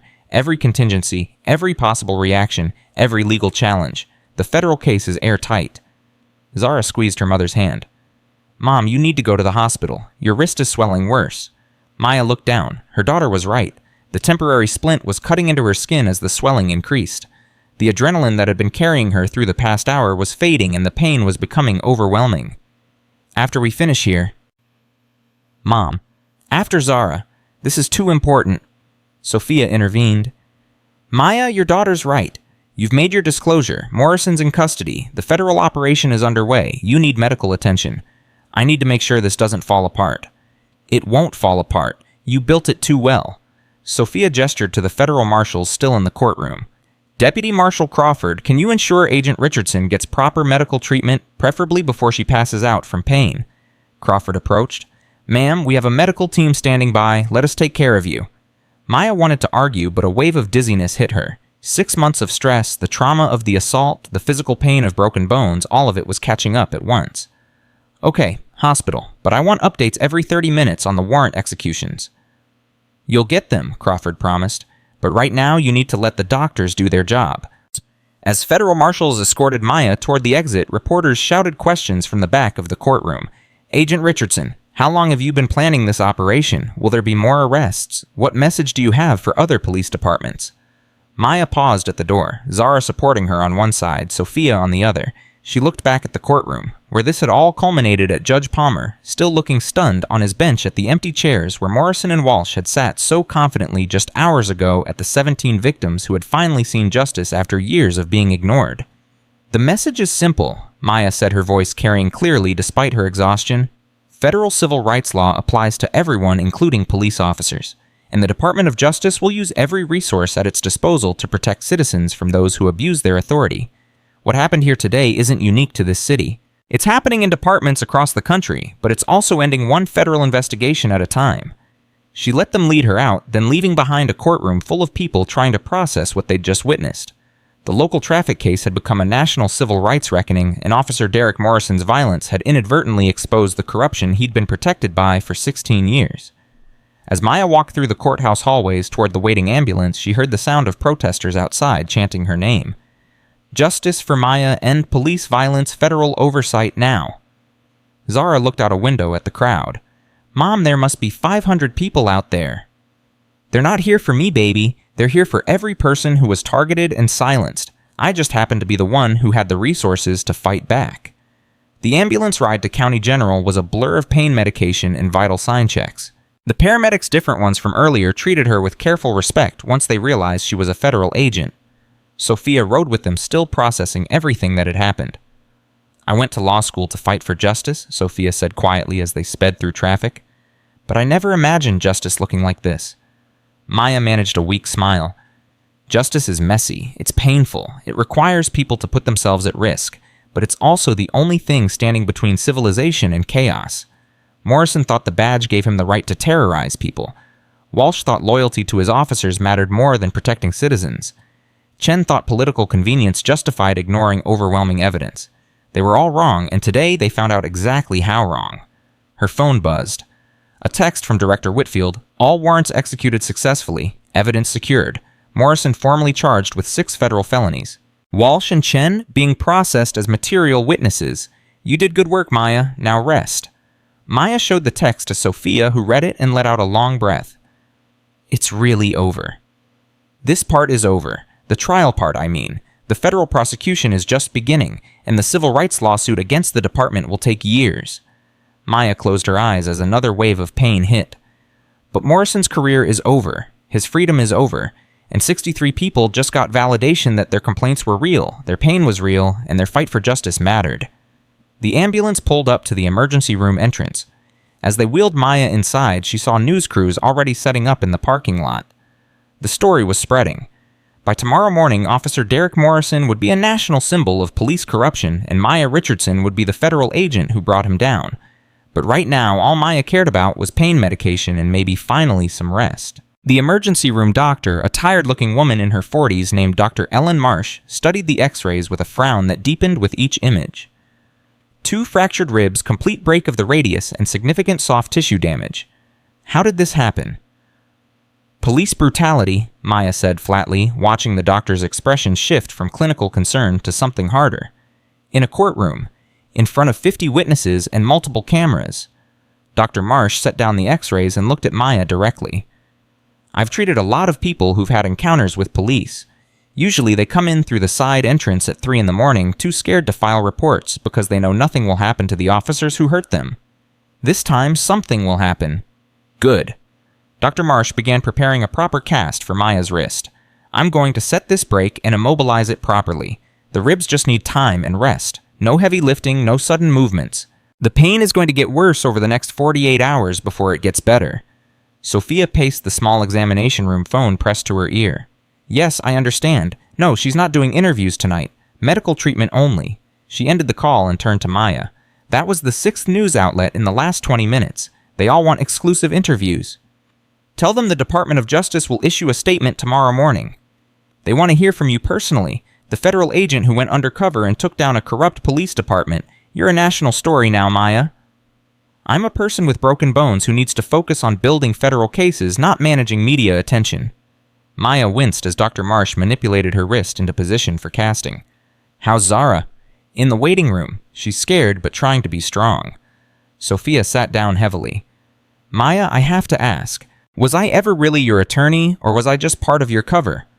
The question hung in the air while Dr. Marsh worked on the cast. Maya waited until the doctor stepped away to gather more supplies before answering. "You were assigned to me by the Public Defender's Office 3 weeks ago. I couldn't tell you the truth without compromising the investigation. But you did your job, Sophia. You kept Morrison talking. You got him to confess to racial profiling on the record. None of that was fake." "It feels fake. It feels like I was performing in a play without knowing the script." "You were doing what public defenders do every day, fighting for clients against a system that's rigged against them. The only difference is your client happened to have federal authority and a mission to expose that rigged system." Dr. Marsh returned with casting material.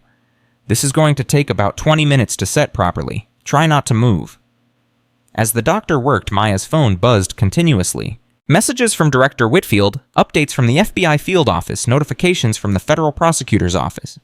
The machinery of federal justice was moving fast now, and Maya was at the center of it all, despite being stuck in an emergency room. A text from Whitfield made her sit up straight, sending pain shooting through her ribs. Sophia read this. Sophia took the phone and read aloud. "Jennifer Park just attempted to delete files from the department's server. FBI caught her in real time. She's being arrested now for obstruction and destruction of evidence. What does this mean?" It means Morrison's partner knew more than she was letting on. She was trying to destroy evidence to protect herself. Maya felt a cold satisfaction. We anticipated someone would try. That's why FBI had real-time monitoring on all department systems starting 2 hours ago. How many people are going down because of this? As many as the evidence supports. Park makes 48. Walsh and Chen make 50. If the files Park was trying to delete implicate others, that number goes up. Dr. Marsh paused in her work. 50 corrupt officials in one police department. 50 documented cases. There are probably more we haven't uncovered yet. Maya met the doctor's eyes. How many patients have you treated over the years who told you police hurt them and you knew they were telling the truth but couldn't do anything about it? Dr. Marsh's jaw tightened. Too many. Way too many. Every single one of those cases can be reviewed now. Federal oversight means independent investigation of every complaint, every use of force, every arrest that resulted in injury. The doctors at this hospital are going to be witnesses in federal trials. About time. Dr. Marsh finished the cast and stepped back to examine her work. That should hold. You'll need to come back in 6 weeks for a follow-up, and seriously rest. Your body's been through trauma. Maya flexed her fingers experimentally. The cast was heavy but secure. Thank you, doctor. Thank you for doing what local authorities should have done years ago. Dr. Marsh began cleaning up her supplies. My sister filed a complaint against an officer in this department 3 years ago. He pulled her over, made inappropriate comments, touched her when he was supposedly searching for weapons. She reported it and nothing happened. The complaint disappeared into some internal affairs black hole and the officer kept working his beat like nothing happened. What was the officer's name? Thomas Brennan. No relation to Morrison's attorney, different spelling. Maya pulled out her tablet with her good hand and searched the federal database. Officer Thomas J. Brennan, badge number 3471, assigned to the East District. He's one of the 47 under investigation. Sexual harassment complaints from 6 different women, all dismissed by Internal Affairs. Doctor. Marcia's hand stilled. 6 women. 6 documented complaints. How many more never reported because they knew nothing would happen? Maya made a note on her tablet. I'll make sure the federal prosecutor knows your sister was one of his victims. Her testimony could be crucial. She moved to another state to get away from him, sold her house, quit her job, started over somewhere he couldn't find her. That's how scared she was. He's on administrative leave now. He can't hurt her anymore, and if the evidence supports charges, he'll be in federal prison where he can't hurt anyone. Dr. Marsh left the examination room, and for a moment, Maya and Sophia sat in silence. The magnitude of what they'd uncovered was still sinking in. Not just Morrison, not just Walsh and Chen, but a systematic culture of corruption that had destroyed dozens, maybe hundreds of lives over the years. I need to see the warrant execution results, Maya said, reaching for her phone with her casted hand and fumbling it. Sophia grabbed the phone before it hit the floor. You need to rest. Doctor's orders. Sophia, no, you've been operating on adrenaline and determination for 6 months. You just got assaulted. You have broken bones. The federal case is moving forward with or without you monitoring it minute by minute. Sophia's voice was firm. For the next 12 hours, you're going to be a patient, not a federal agent. Director Whitfield has your back. Let her do her job while you heal. Maya wanted to argue, but exhaustion was crashing over her in waves. Sophia was right. The investigation was bigger than one person now. The federal machinery was in motion, and it didn't need her to drive every decision. 12 hours, Maya conceded. Then I'm back to work. We'll see what the doctor says about that. The examination room door opened. Zara rushed in, followed by a hospital security guard who was trying unsuccessfully to stop her. Mom, they said you're okay, but I needed to see for myself. Maya opened her good arm, and Zara carefully hugged her, mindful of the broken ribs. I'm okay, baby. Hurts like hell, but I'm okay. Don't ever do something like this again. I can't promise that. This is my job. Then get a different job. Something safe. Something that doesn't involve corrupt cops breaking your bones. Zara pulled back, tears streaming down her face. I've been watching you go through this for 6 months. Watching you get arrested, seeing the news reports calling you a criminal, knowing you couldn't defend yourself because it would blow your cover, and now he attacked you in court, and everyone saw it, and I just... Her voice broke completely. Maya held her daughter as close as the pain would allow. I know it's been hard, but it's over now. Morrison's in custody. The investigation is public. I can stop pretending to be someone I'm not. You're always going to be someone who runs toward danger instead of away from it.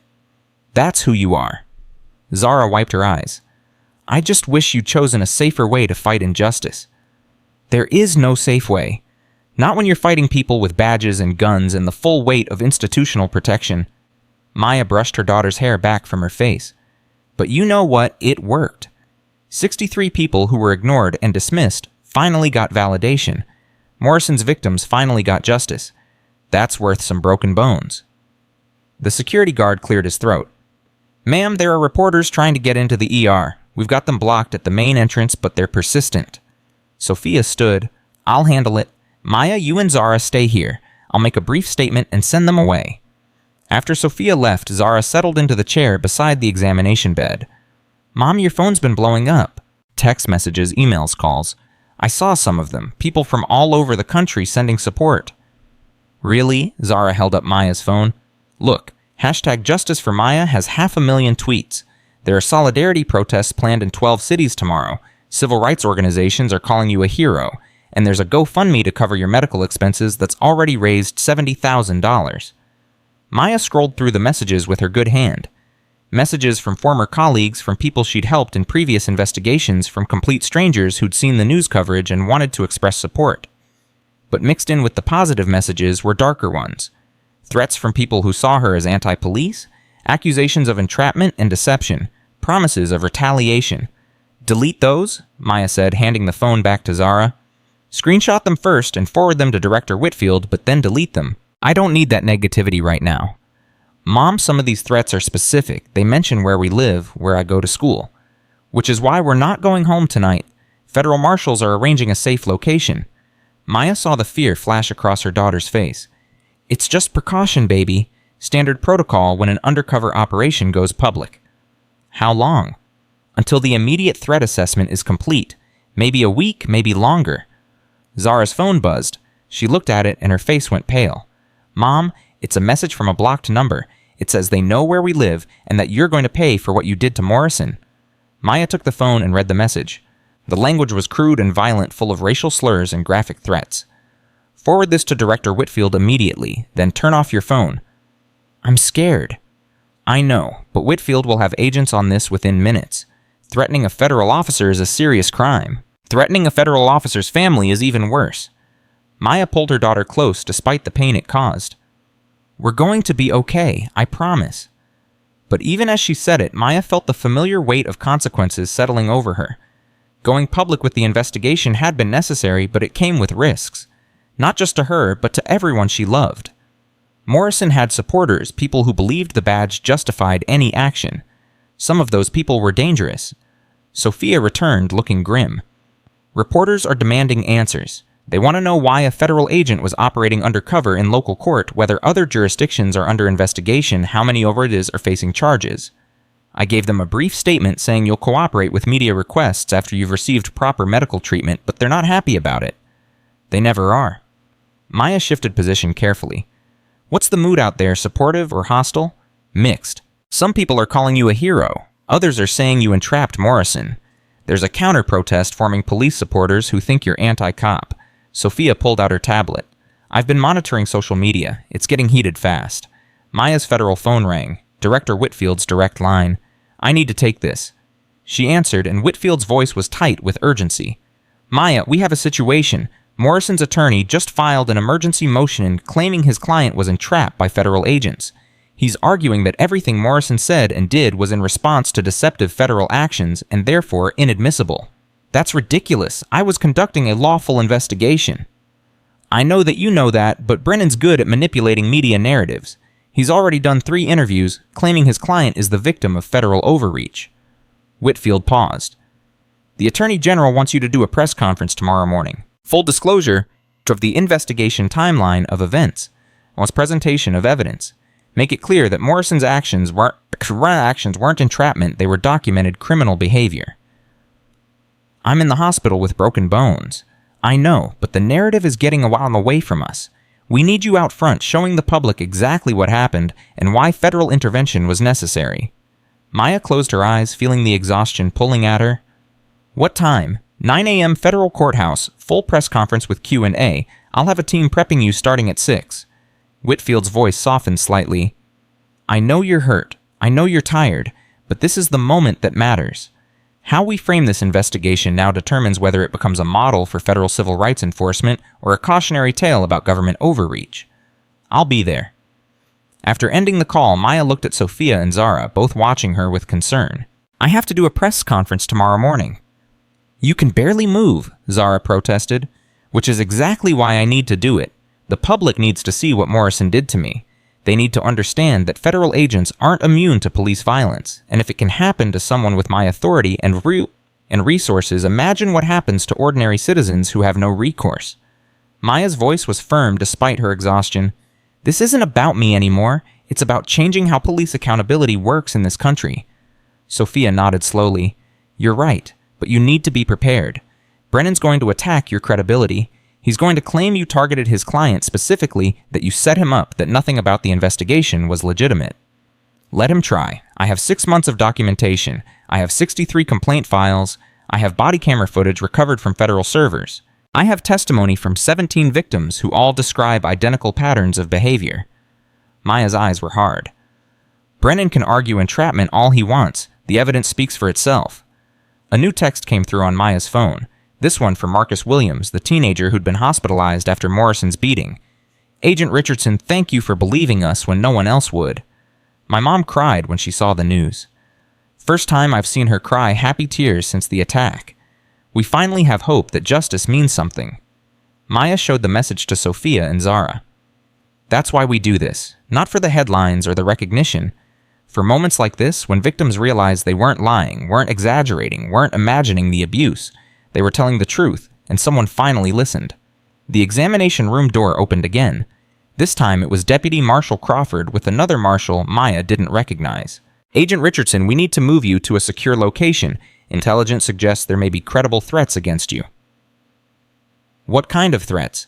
"The specific kind. Names, addresses, timetables. We're taking them seriously." Crawford's expression was professional but concerned. "We have a safe house prepared. Medical staff on site, full security detail. Your daughter will come with you." Zara grabbed Maya's good hand. "What about school? My friends?" "We'll work it out," Maya said, though her heart ached at the fear in her daughter's voice. "This is temporary, baby, just until the threat assessment is complete." "Agent Richardson," the second marshal said, "we should move now. Every minute you stay here increases the risk." Sophia stood. "I'm coming too." "Ma'am, that's not—" "I'm her attorney, and this case is active. Where she goes, I go.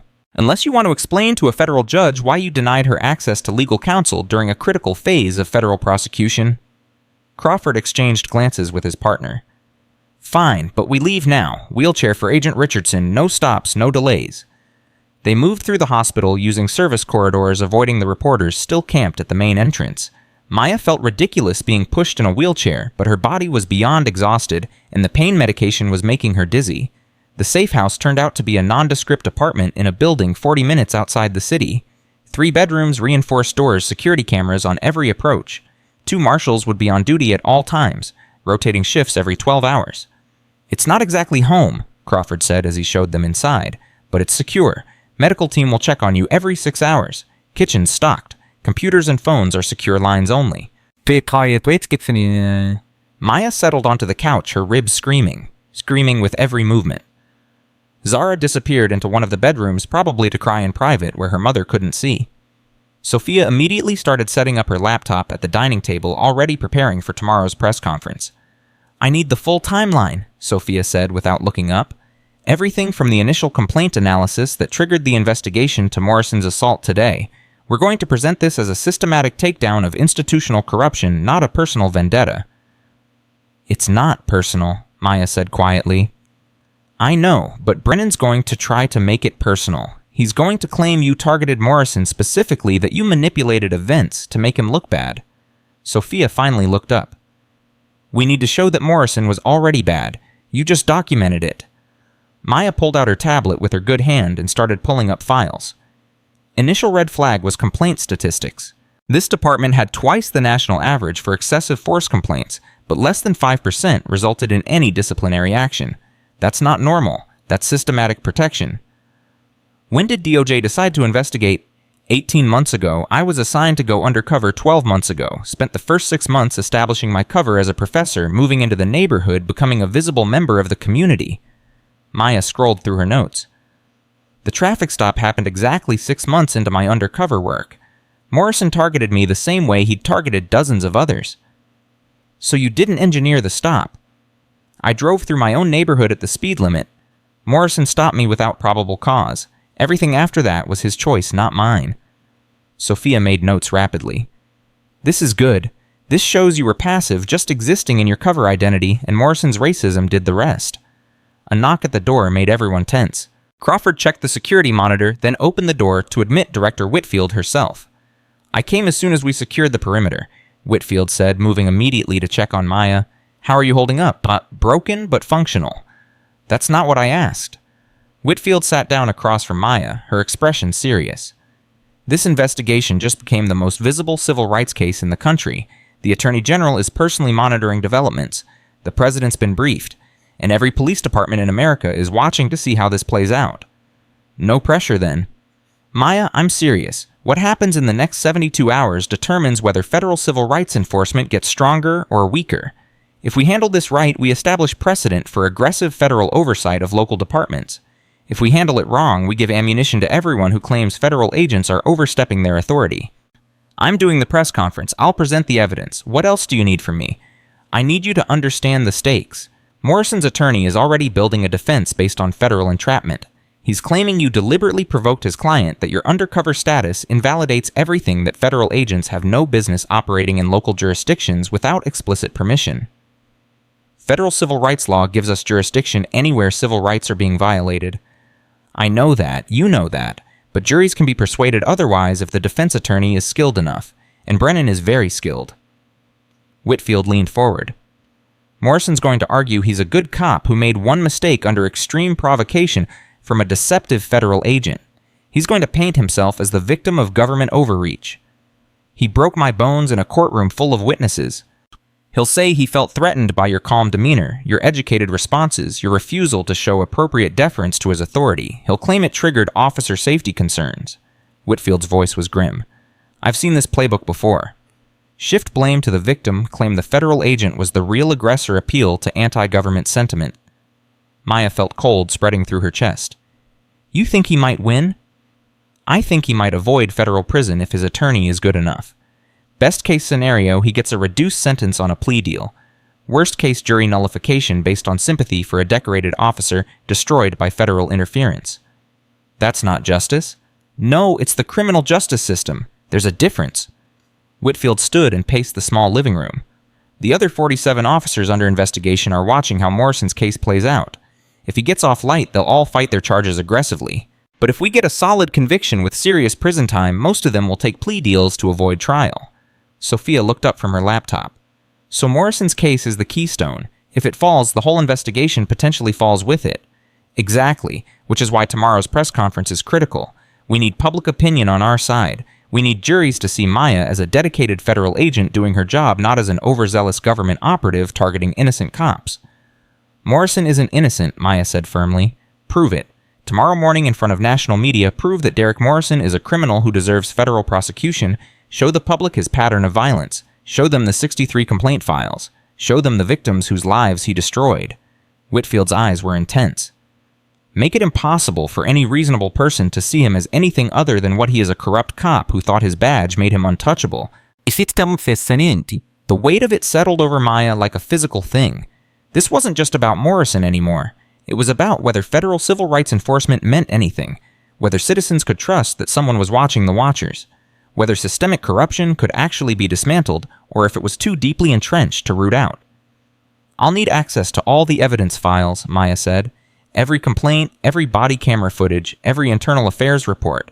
If I'm going to present the case tomorrow, I need to know it inside and out. Already arranged. Secure laptop with full database access is being delivered within the hour. Whitfield checked her watch.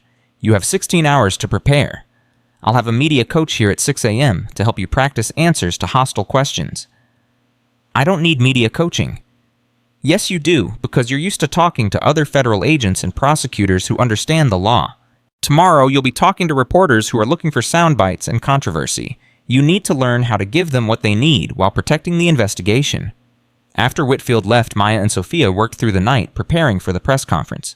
They organized evidence, chronologically prepared visual presentations showing Morrison's pattern of targeting black citizens in affluent neighborhoods, compiled victim testimonies into coherent narratives that would resonate with the public. Around 3 in the morning, Zara emerged from her bedroom, unable to sleep. "Mom, you need to rest. Your body's trying to heal." "I'll rest after tomorrow." "You said that 6 months ago when this investigation started. You always say you'll rest later, but later never comes." Zara sat down next to her mother carefully. "I'm proud of you. I'm terrified for you, but mostly I'm proud." Maya put down her tablet and pulled her daughter close with her good arm. "I'm sorry you had to go through this. Sorry you had to watch me get arrested, see the news reports, deal with people at school asking questions you couldn't answer." "It's okay. I mean, it's not okay, but I understand why you had to do it. Someone had to stop Morrison. Someone had to stand up for all those people who couldn't stand up for themselves." Zara was quiet for a moment. "Is it always this hard doing the right thing? Usually, the easy things don't require courage. It's the hard things, the things that cost us something real, those are the ones that matter." Maya looked at her daughter's face, seeing hints of the woman she was becoming. "You're going to face choices in your life, baby. Moments where you have to decide between what's comfortable and what's right, and I hope I've shown you that choosing right is worth the cost. Even when the cost is broken bones and death threats. Even then, because if people like me don't fight, who will? If federal agents with resources and authority won't stand up to corruption, how can we expect ordinary citizens to do it?" Maya's voice was firm despite her exhaustion. Morrison hurt a lot of people. Those people filed complaints and were ignored. They tried to seek justice and were shut down. They needed someone with power to care enough to take the risk. That's what I did. I cared enough to take the risk. Sophia looked up from her laptop, her eyes red from hours of staring at screens. "Maya, I've gone through every one of these complaint files. The pattern is undeniable. Morrison targeted black citizens. He used excessive force. He filed false reports.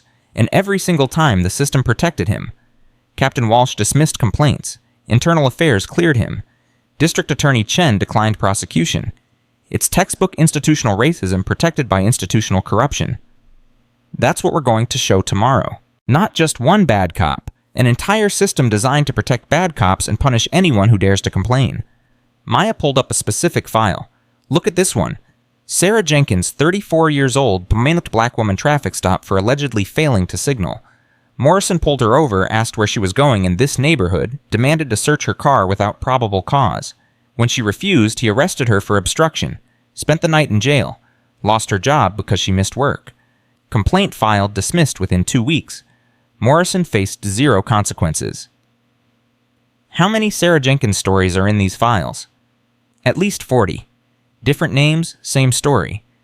Black citizens targeted for existing in neighborhoods Morrison didn't think they belonged in. Stopped without cause, harassed, sometimes arrested, always traumatized, and the system backed Morrison every time. The secure laptop arrived at 4 a.m., delivered by a federal courier who required 3 forms of identification and a retinal scan before handing it over. Maya dove into the database, immediately pulling up case files, cross-referencing timelines, building a comprehensive picture of Morrison's criminal career. What she found made her physically ill. Morrison hadn't just targeted random black citizens. He'd focused specifically on successful ones.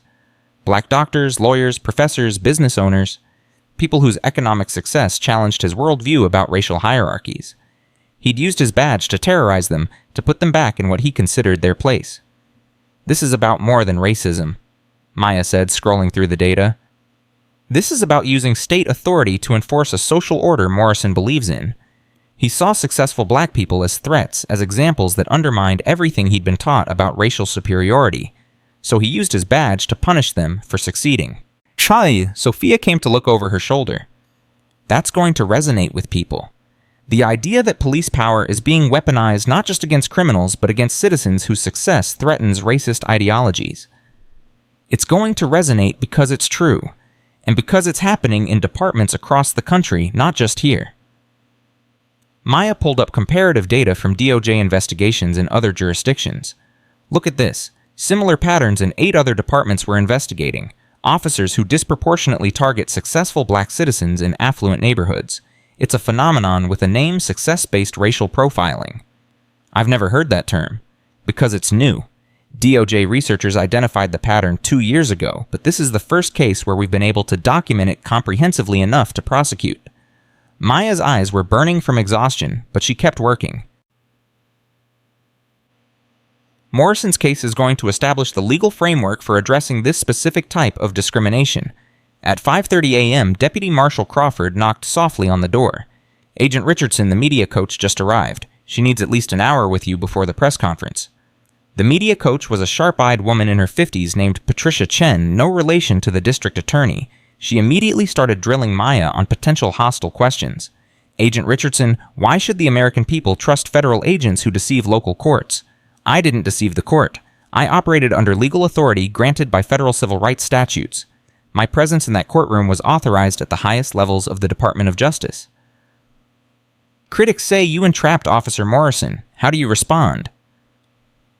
Officer Morrison made his own choices. I didn't force him to stop me without probable cause. I didn't force him to file false reports. I didn't force him to commit perjury under oath. And I certainly didn't force him to assault me in a courtroom full of witnesses. He did all of that himself. But you were undercover. You were hiding your true identity. Doesn't that make everything that followed invalid? No, undercover operations are standard law enforcement practice. Police departments use undercover officers all the time. When federal agents do it to investigate police corruption, the methodology doesn't suddenly become invalid. What changed was the subject of the investigation, not the legitimacy of the technique. Patricia nodded approval. Good. Direct clear doesn't get defensive. Keep that tone throughout the conference. They practiced for 50 minutes going through every hostile question Patricia could imagine. By the time they finished, Maya was exhausted, but prepared. She knew how to frame the investigation, how to present Morrison's crimes, how to defend federal authority without sounding like she was attacking local police broadly. At 8:30, federal marshals escorted Maya, Sophia, and Zara to the federal courthouse. The building was surrounded by protesters, both supportive and hostile. Signs reading "Justice for Maya" competed with signs reading "Stop Federal Overreach" and "Back the Blue." Inside the press conference room was packed with reporters. Every major news network had sent crews. Print journalists from national papers lined the sides. The air hummed with anticipation. Director Whitfield met them at the door. Ready as I'll ever be. Remember, you're not just speaking to the reporters in that room. You're speaking to every police officer in America, every victim of police violence, every person who's ever filed a complaint that went nowhere. Your words today matter. Maya took a deep breath, feeling the pain in her ribs with every expansion of her lungs. Her broken wrist throbbed in its cast. She was exhausted, hurt, and scared. But she was also angry, determined, and absolutely certain that what she was about to do was right. Let's go show them what accountability looks like, she said, and walked through the door into a room full of cameras and questions ready to defend not just herself, but every person Morrison had ever hurt, ready to prove that federal civil rights enforcement meant something real. The camera flashes were blinding. Maya stood at the podium, her casted wrist resting on the wooden surface, her other hand gripping the edge for support. Every breath sent sharp pain through her broken ribs, but she kept her expression neutral, professional. Good morning. My name is Dr. Maya Richardson, Senior Special Agent with the Office of Civil Rights Compliance, United States Department of Justice. I'm here to address yesterday's events and provide transparency about an ongoing federal investigation into systematic civil rights violations. A reporter shouted before she could continue. Agent Richardson, did you entrap Officer Morrison? I'll take questions after my statement. Maya's voice was firm. For the past 6 months, I've been conducting an authorized undercover investigation into patterns of racial profiling and excessive force in this jurisdiction. The investigation was initiated after statistical analysis revealed this police department had complaint rates twice the national average, with disciplinary action rates below 5%. That disparity suggested systematic problems requiring federal oversight. Another reporter yelled out, "Why didn't you disclose your identity to the court?" Maya ignored the interruption. During my undercover work, I was stopped by Officer Derek Morrison without probable cause. I was driving the speed limit through a neighborhood where I actually reside. Morrison stopped me because, in his own words, I looked out of place. He later clarified in sworn testimony that he believed a black woman couldn't legitimately afford to live in that area. That assumption led to my false arrest, fabricated charges, and ultimately to yesterday's assault in open court. Director Whitfield stood at the side of the room monitoring the crowd's reaction. Some reporters were nodding, taking notes. Others looked skeptical. A group in the back wore blue ribbon symbols of police support, their expressions hostile. Agent Richardson. A woman in the front row stood up. Jennifer Walsh, Police Benevolent Association. You deceived everyone. You lied about who you were. How is that different from entrapment? Ms. Walsh, undercover operations are standard law enforcement practice. What differs here is that I was investigating law enforcement itself, which makes some people uncomfortable. But federal authority to investigate civil rights violations is well established legally and constitutionally. You targeted Officer Morrison specifically. I didn't target anyone. I existed as a black woman in an affluent neighborhood, and Officer Morrison's racism did the rest. Everything that happened afterward was his choice, not mine. Maya pulled up a document on the screen behind her. This is Officer Morrison's complaint record. 63 complaints of racial profiling over 3 years, all dismissed by Internal Affairs. Would you like to argue that 63 people were lying? The room erupted. Reporters shouted questions simultaneously. The Police Benevolent Association representatives were on their feet yelling about due process. Whitfield stepped forward, her presence commanding enough to restore order. One at a time, Whitfield said. Agent Richardson will answer questions systematically. A reporter from a major network raised his hand. Tom Bradley, National News Network. Can you provide specific examples of Officer Morrison's pattern of behavior? Maya nodded and pulled up another slide. Case 1. Sarah Jenkins Black, female age 34, stopped for allegedly failing to signal. Morrison questioned why she was in the neighborhood, demanded to search her vehicle without probable cause, arrested her for obstruction when she exercised her constitutional rights. Ms. Jenkins spent 12 hours in jail and lost her job. Charges were dismissed 2 weeks later. Her complaint against Morrison was closed without investigation. She clicked to the next slide. Case 2. Marcus Williams Black, male, age 17. Stopped while walking home from school. Morrison accused him of matching a burglary suspect's description despite no active burglary reports in the area. When Marcus asked to call his mother, Morrison interpreted this as resistance. Marcus was beaten severely enough to require hospitalization. His complaint was dismissed as unfounded. How many cases like this are there? Bradley asked. 47 documented cases with similar patterns, all involving black citizens in affluent neighborhoods, all resulting in dismissed complaints, all protected by a command structure that prioritized officer loyalty over constitutional rights. Jennifer Walsh stood again. Those are allegations, not proven facts. They're documented incidents with witness statements, medical records, and in some cases body camera footage that Internal Affairs claimed was corrupted, but federal forensics recovered. Maya's voice hardened. Ms. Walsh, your organization has defended Officer Morrison throughout his career. How many victims did you silence by threatening them with legal action if they pursued their complaints? That's a slanderous accusation. It's a question based on documents your organization filed in 12 separate cases where victims attempted to sue Morrison. You threatened them with countersuit for defamation, knowing most couldn't afford protracted legal battles. That's not defending an officer. That's participating in a conspiracy to deny citizens their rights. The room exploded again. Walsh was screaming about lawsuits while other reporters shouted questions about the scope of the conspiracy. Maya waited for silence before continuing. This investigation isn't about one bad cop. It's about institutional structures that protect bad cops. Captain Stephen Walsh systematically buried complaints. District Attorney Rachel Chen declined prosecution in cases with overwhelming evidence. Internal Affairs investigators falsified reports. The Police Benevolent Association threatened victims into silence. All of this is documented. All of it is evidence in ongoing federal prosecutions. A young reporter in the back raised her hand tentatively. Agent Richardson, you were assaulted by Officer Morrison in court. Can you describe what happened? Maya's hand moved unconsciously to her broken ribs. Officer Morrison became enraged when I calmly challenged his testimony. He crossed the courtroom and physically attacked me, breaking my wrist and 2 ribs. He did this in front of 50 witnesses, multiple cameras, and a sitting judge. His loss of control demonstrated the violence he's been inflicting on citizens for years, except this time his victim had the authority to hold him accountable. How do you respond to claims that you provoked him? I sat quietly at the defense table. I spoke respectfully when questioned. I challenged his lies with documented evidence. If presenting facts is provocation, then every defense attorney in America is guilty of provoking police officers. Maya leaned forward slightly. Officer Morrison attacked me because I refused to show deference to his authority. Because I was educated, articulate, and unintimidated. Because everything about my presence challenged his assumptions about who deserves respect and who deserves violence. His assault wasn't provoked, it was characteristic. Sophia stood near the back monitoring social media on her phone. The hashtags were exploding.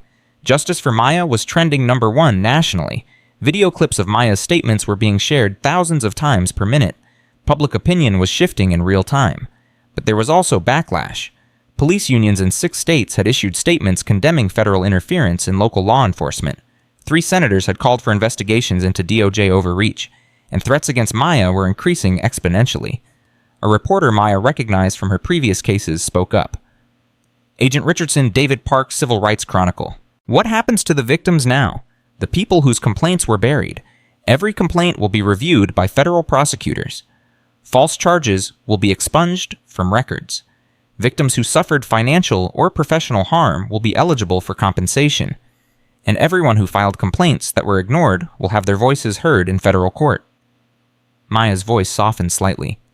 These people tried to seek justice through proper channels. They trusted the system to protect them. The system failed. Federal oversight exists precisely for moments when local systems fail so catastrophically. How many officers are facing charges? Officer Morrison has been charged with 6 federal felonies. 47 additional officers are under investigation. Captain Walsh and District Attorney Chen are subjects of criminal investigation for conspiracy and obstruction. The exact number of additional charges will depend on evidence currently being analyzed. Well, Jennifer Walsh was furious. You're destroying this police department. You're making it impossible for officers to do their jobs. No, Ms. Walsh, I'm holding officers accountable for doing their jobs badly, for targeting citizens based on race, for using excessive force, for lying under oath. If those things are essential to policing in your view, then yes, I'm making that impossible. But if policing means protecting and serving all citizens equally, then this investigation strengthens law enforcement by removing officers who undermine public trust. Officers won't be able to make split-second decisions if they're worried about federal prosecution. Officers have always been required to make constitutional decisions. That's not a new burden created by federal oversight. That's the basic requirement of the job they swore to do. Maya's patience was wearing thin. Officers who follow the law have nothing to fear from federal investigations. Only corrupt officers should be worried. If your organization is panicking, perhaps you should examine why you've spent so much energy protecting corruption instead of promoting accountability. The moderator intervened before Walsh could respond. Next question. Yes in the blue jacket. Robert Chen, Metro Daily. Agent Richardson, you're a black woman investigating primarily white officers. How do you respond to accusations that this is racially motivated prosecution? Maya's laugh was bitter. The evidence determines prosecution, not the races of the people involved. Officer Morrison targeted black citizens. That's not my opinion, that's statistical fact demonstrated by arrest records, complaint files, and his own sworn testimony admitting he stopped me because I looked out of place in a nice neighborhood. If acknowledging racism is itself considered racist, then we've lost the ability to address it. But some people feel that federal agents are biased against police. Some people felt that federal agents investigating organized crime were biased against Italian Americans. Some people felt that federal agents investigating financial fraud were biased against Wall Street. Federal law enforcement investigates criminals regardless of their profession or ethnicity. When those criminals happen to be police officers, it doesn't make the investigation illegitimate. It makes it necessary. A text came through on Whitfield's phone. She glanced at it and her expression darkened. She moved to the podium and whispered urgently in Maya's ear. We have a situation. Morrison's attorney just released body camera footage he claims shows you were aggressive during the traffic stop. Maya's stomach dropped. That footage was corrupted. He says he had an independent copy. It's already being broadcast on 3 networks. Then we counter immediately. Maya turned to the technical operator. Can you pull up video on the main screen? Within seconds, Maya had accessed the federal database on her tablet. Ladies and gentlemen, Officer Morrison's attorney has apparently released body camera footage. Let me show you what we recovered through federal forensics. The screen behind her flickered to life. The video showed Maya's traffic stop from Morrison's body camera.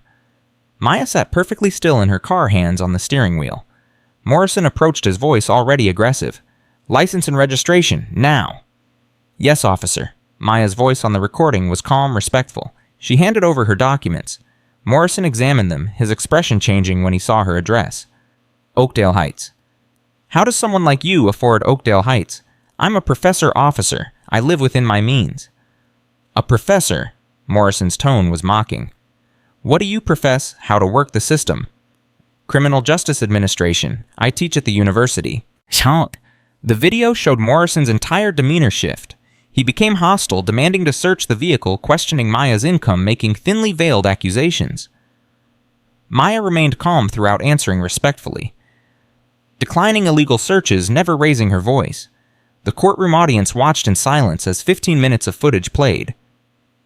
Morrison's racism was evident in every question, every assumption, every attempt to intimidate, and Maya's composure made his behavior even more stark by contrast. When the video ended, Maya turned back to the reporters. That's the unedited footage recovered through federal forensics. If Mr. Brennan has different footage, I invite him to provide it to federal investigators immediately. Tampering with evidence is a serious federal crime. Her phone buzzed, a message from an unknown number. You just signed your death warrant. We're coming for you and your daughter. Maya's hand trembled slightly, but she kept her voice steady. Next question. A reporter from a conservative network stood.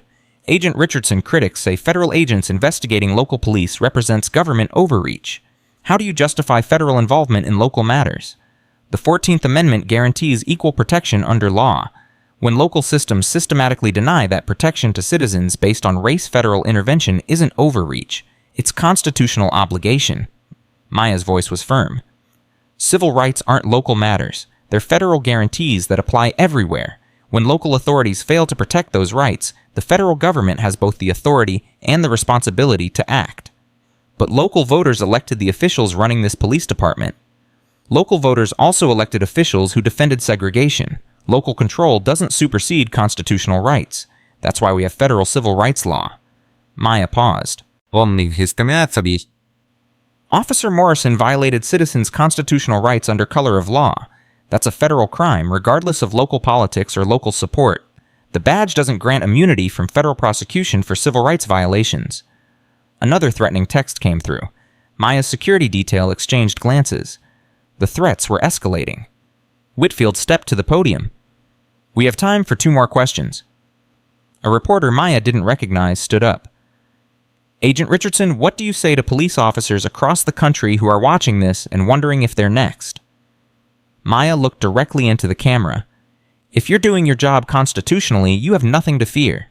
If you treat all citizens equally regardless of race, you have nothing to fear. If you use force only when necessary and document everything honestly, you have nothing to fear. Federal investigations target corruption, not legitimate policing. She paused. But if you're targeting citizens based on race, if you're using excessive force, if you're lying in reports and committing perjury in court, then yes, you should be worried. Because federal civil rights enforcement is real, and it's coming for officers who abuse their authority. Final question, Whitfield said. Mrs. Gladys Thompson stood up from the press gallery. Maya hadn't seen her come in. Agent Richardson, I'm one of Officer Morrison's victims. He broke my arm during a traffic stop 2 years ago. My complaint was dismissed. I lost my job because of the false arrest. What do I tell my granddaughter who saw her grandmother brutalized by someone who was supposed to protect her? The question hung in the air. Maya's throat tightened with emotion. Mrs. Thompson, you tell your granddaughter that you were right, that you told the truth even when powerful people called you a liar, that you stood up for justice even when the system tried to silence you, and that because you had the courage to file that complaint, because you refused to accept abuse as normal, you became part of the evidence that brought down a corrupt officer and a corrupt system. Maya's voice cracked slightly.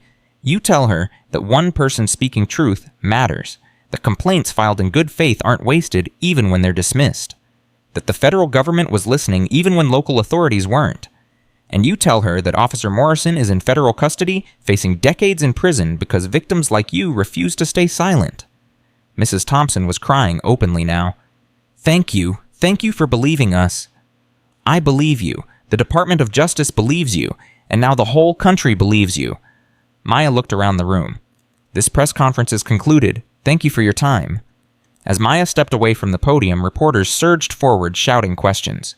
Federal marshals formed a protective barrier, moving her toward a side exit. Sophia and Zara were already being escorted out by additional security. They made it to an armored vehicle in the underground parking garage. As soon as the doors closed, Maya's composure cracked. She was shaking, adrenaline and pain overwhelming her. "You did great," Whitfield said, climbing into the vehicle beside her. That footage of the traffic stop was devastating to Brennan's narrative. Social media is already shredding his entrapment defense. He's going to claim the footage was edited. Let him. Federal forensics will confirm authenticity, and every expert who examines it will confirm Morrison was the aggressor throughout. Whitfield handed Maya her phone. "You're trending #1 on every platform. The press conference has been viewed over 2 million times already. Public opinion is strongly in your favor."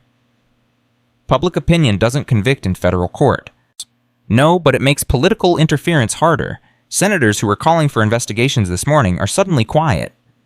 Police unions are backpedaling. Even Morrison's own union is distancing themselves. Whitfield smiled grimly. "You've changed the narrative from federal overreach to heroic agent exposing corruption. That matters." Sophia was monitoring news coverage on her tablet. Morrison's attorney just gave an interview claiming the footage proves nothing. He's saying his client will be vindicated at trial. "Let him think that," Maya said. "Overconfidence makes defendants sloppy, and Brennan's already made mistakes by releasing that body camera claim without verifying the footage first. Federal prosecutors can use that against him." Zara was silent, staring out the tinted windows at the city passing by. Maya reached over and took her daughter's hand. "Talk to me, baby." "I'm scared. Those threats keep coming. They know where we live. They know where I go to school." Zara's voice was small. "What if they hurt you? What if they hurt me to get to you?" "Federal marshals have our house under surveillance. Your school has been notified. We're in a secure location. Everything that can be done is being done." "But you can't protect against everything. Someone determined enough will find a way." Zara turned to face her mother. "Was it worth it putting us both in danger to catch one corrupt cop?" Maya was quiet for a long moment. "It's not one cop, Zara. It's a system. And yes, it's worth it. Because if people like me don't take these risks, who will? If federal agents with resources and protection won't stand up to corruption, how can we expect ordinary citizens to do it?" Mrs. Thompson did it. Marcus Williams did it. They stood up without federal resources. And they were punished for it. Ignored, dismissed. Threatened into silence. That's why federal intervention matters. Because victims shouldn't have to fight alone against institutions designed to crush them. Maya squeezed her daughter's hand. "I know you're scared. I'm scared too, but fear can't be what stops us from doing right." The vehicle pulled into another secure facility, this one with multiple layers of security. They were escorted to a conference room where a team of federal prosecutors was waiting. The lead prosecutor, a sharp-featured woman named Helen Torres, looked up as they entered. "Agent Richardson, excellent press conference. You've given us exactly what we need to move forward with prosecution." "What's the timeline?" "Morrison's arraignment is tomorrow. We're charging him with assault on a federal officer, perjury, obstruction of justice, deprivation of rights under color of law, and conspiracy to violate civil rights. We're asking for no bail given the severity of charges and the risk of witness intimidation." "He'll get bail," Maya said. "Shh." Decorated officer, no prior convictions, family ties to the community. Judge will set it high, but grant it. "Not if we present the threat evidence." Helen pulled up a file. "We've documented 47 credible threats against you in the past 18 hours.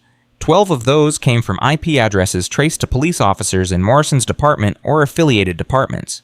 We can argue Morrison's release would endanger a federal witness and potentially lead to destruction of evidence." Sophia looked up sharply. "Police officers are threatening a federal agent. That's insane." "It's desperation. Morrison's prosecution threatens to expose systematic corruption. Officers who participated in that corruption have strong motivation to see Maya silenced." Helen's expression was grim. "We're treating this as a conspiracy. Every officer who made a threat is being investigated. Several will likely face federal charges." Maya's phone buzzed again. Another threat, this one more graphic than the previous ones. She showed it to Helen without comment. "That's the 15th today," Helen said. "We're tracking every single one. Federal Cybercrimes Unit is identifying sources. Anyone stupid enough to threaten a federal agent electronically is creating evidence of their own crimes." "What about the other 47 officers under investigation?" 23 have already retained attorneys. 15 are cooperating with the investigation in exchange for reduced charges. 9 are fighting. Captain Walsh is refusing to speak without immunity, which tells us he knows exactly how bad his situation is. And Chen. District Attorney Chen resigned this morning. She's in negotiations with federal prosecutors about potential testimony against Walsh and others in exchange for reduced charges. Helen pulled up another document. She kept backup files of cases she declined to prosecute. Apparently, she was documenting the corruption in case she needed leverage someday. That leverage just became evidence in a federal conspiracy case. Maya felt a cold satisfaction. The system that had protected Morrison was collapsing from within. Officers were turning on each other, documents were surfacing, and the conspiracy was unraveling faster than anyone had anticipated. How strong is the case against Morrison specifically? Airtight. The courtroom assault alone is enough for 5 years federal prison. Add the perjury, the false arrest, the civil rights violations, and we're looking at 30 years minimum. Brennan can argue entrapment all he wants. The evidence is overwhelming. Sophia interjected. What about the other victims? The 63 complaint files. Each one is being reviewed. We're identifying cases where criminal charges can be filed. Victims are being contacted and offered the opportunity to participate in the federal prosecution. Many are terrified, but Mrs. Thompson has been organizing them. She's created a victims advocacy group that's providing mutual support. Maya smiled at that. Mrs. Thompson had gone from silent victim to community organizer in less than 24 hours. That was the power of validation of finally being believed after years of being dismissed. A federal marshal entered the room. Agent Richardson, we've had a development. Officer Jennifer Park just attempted suicide in her cell. She's in critical condition. The room went silent. Maya felt her stomach drop. When 20 minutes ago, guards found her with a bedsheet tied around her neck. She's been transported to the hospital under guard. Did she leave any note? Yes.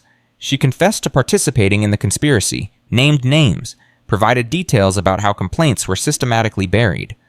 The marshal handed over a printed copy of the note.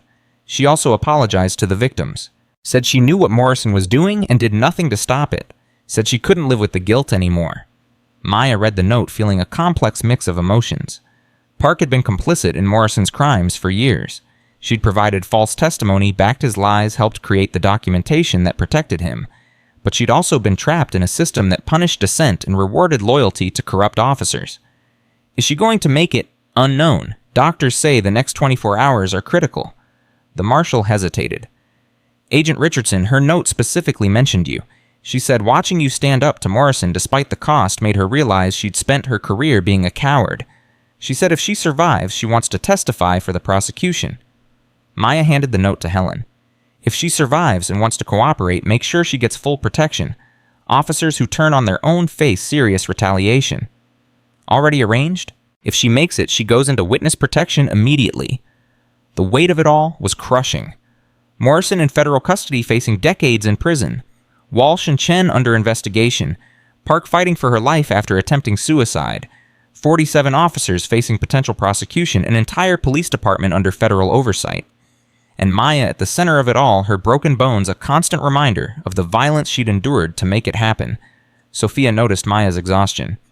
Helen, we need to wrap this up. Maya needs rest. Her body's been through significant trauma. Just one more thing. Helen pulled up a calendar. Morrison's trial is scheduled for 3 months from now. Federal prosecutors want you to testify, obviously, but we're also considering something unprecedented. We want to try all the conspiracy cases together. Morrison, Walsh, Chen, the officers who threatened you, everyone. One massive trial demonstrating the scope of the institutional corruption. That's risky, Sophia said. Too many defendants means too many attorneys, too many opportunities for one person's defense to contaminate the whole case. It's risky but impactful. A single trial showing how systematic the corruption was, how many people were involved, how deeply it went. The jury sees the full picture instead of isolated incidents. Maya considered it. How many defendants total? If everyone we're investigating gets charged, 63. Morrison and 47 officers plus Walsh Chen 3 internal affairs, investigators 6 supervisors, and the Police Benevolent Association president for witness tampering. That's not a trial, that's a spectacle. Exactly. It becomes the civil rights trial of the decade. It establishes precedent for how federal oversight of corrupt departments works. And it sends an unmistakable message that institutional corruption will be prosecuted as conspiracy, not isolated incidents. Maya's head was pounding. Her ribs screamed with every breath. Her wrist throbbed despite the pain medication, but her mind was still working, still analyzing the implications. What about the victims? 63 defendants means 63 defense attorneys attacking every victim who testifies. Cross-examination becomes torture. We're prepared for that. Federal victim advocates will support everyone who testifies, and the sheer number of victims with identical stories will make defense attacks less effective. It's hard to claim 63 people are all lying. Morrison's attorney will try. Let him. The evidence speaks for itself. Helen closed her files. Think about it. You don't have to decide now, but a unified trial would be powerful, and your testimony about the institutional protection Morrison enjoyed would tie everything together. After the prosecutors left, Maya, Sophia, and Zara were escorted back to the safe house. Maya collapsed onto the couch, her body finally giving in to exhaustion. "Mom, you need to eat something," Zara said, bringing a plate of food from the kitchen. "Not hungry." "You haven't eaten in 18 hours. You're running on adrenaline and pain medication. That's not sustainable." Maya forced herself to eat a few bites. Her daughter was right, as usual, but food felt like ash in her mouth. All she could think about was Jennifer Park hanging in her cell, overcome by guilt, about the threats still flooding her phone, about the massive trial looming 3 months away. "Sophia," Maya said quietly, "I need you to do something for me. Anything.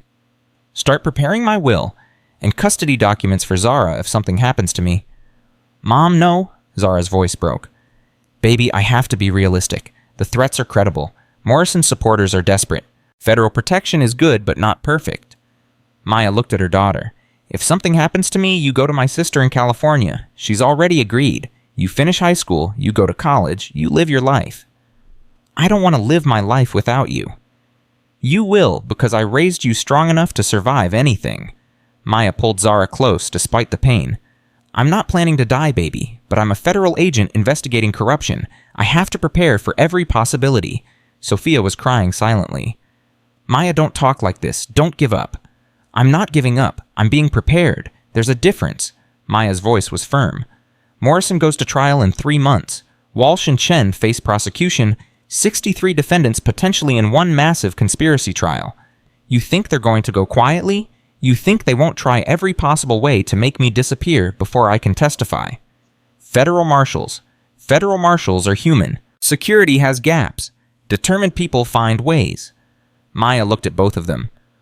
"I need to know that if something happens to me, Zara will be taken care of, that the investigation will continue, that Morrison and everyone who protected him will still face justice." "Nothing's going to happen to you, Zara said fiercely. "I won't let it." Maya smiled despite her pain. "That's my girl, fighting spirit inherited from her mother."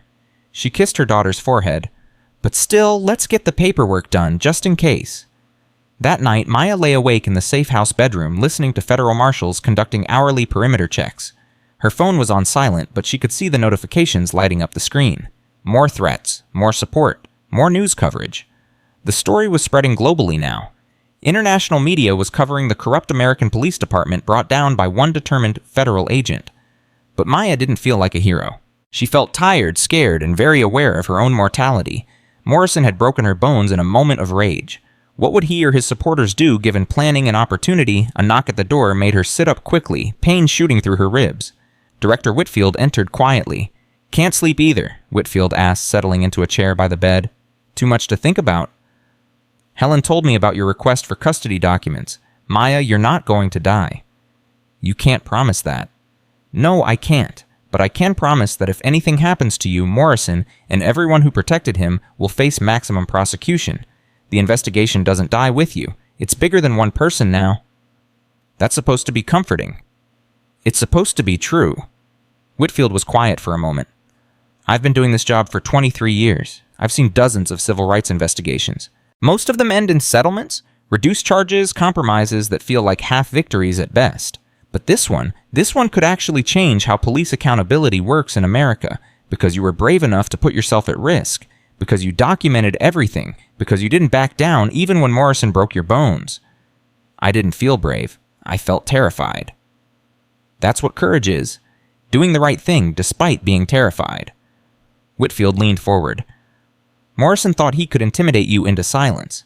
He thought federal agents were just like ordinary citizens, people he could bully into submission. He was wrong. And his mistake just changed the landscape of civil rights enforcement." Maya's phone lit up again. This time it wasn't a threat. It was a message from Mrs. Thompson. "Agent Richardson, 40 of Morrison's victims have agreed to testify at trial. We're standing together. We're not afraid anymore. Thank you for showing us that speaking truth matters. Maya showed the message to Whitfield. They're organizing. The victims are becoming advocates. Because you gave them something to believe in, you proved that the system can work, that federal oversight is real, that speaking up isn't futile. Whitfield stood to leave. Get some rest. Tomorrow brings more challenges, but tonight know that what you did matters. Those 40 people messaging you, they're going to testify because you showed them it's possible to win. After Whitfield left, Maya finally fell into restless sleep, her dreams full of courtrooms and broken bones and Morrison's rage-filled face. But underneath the nightmares was something else. Hope.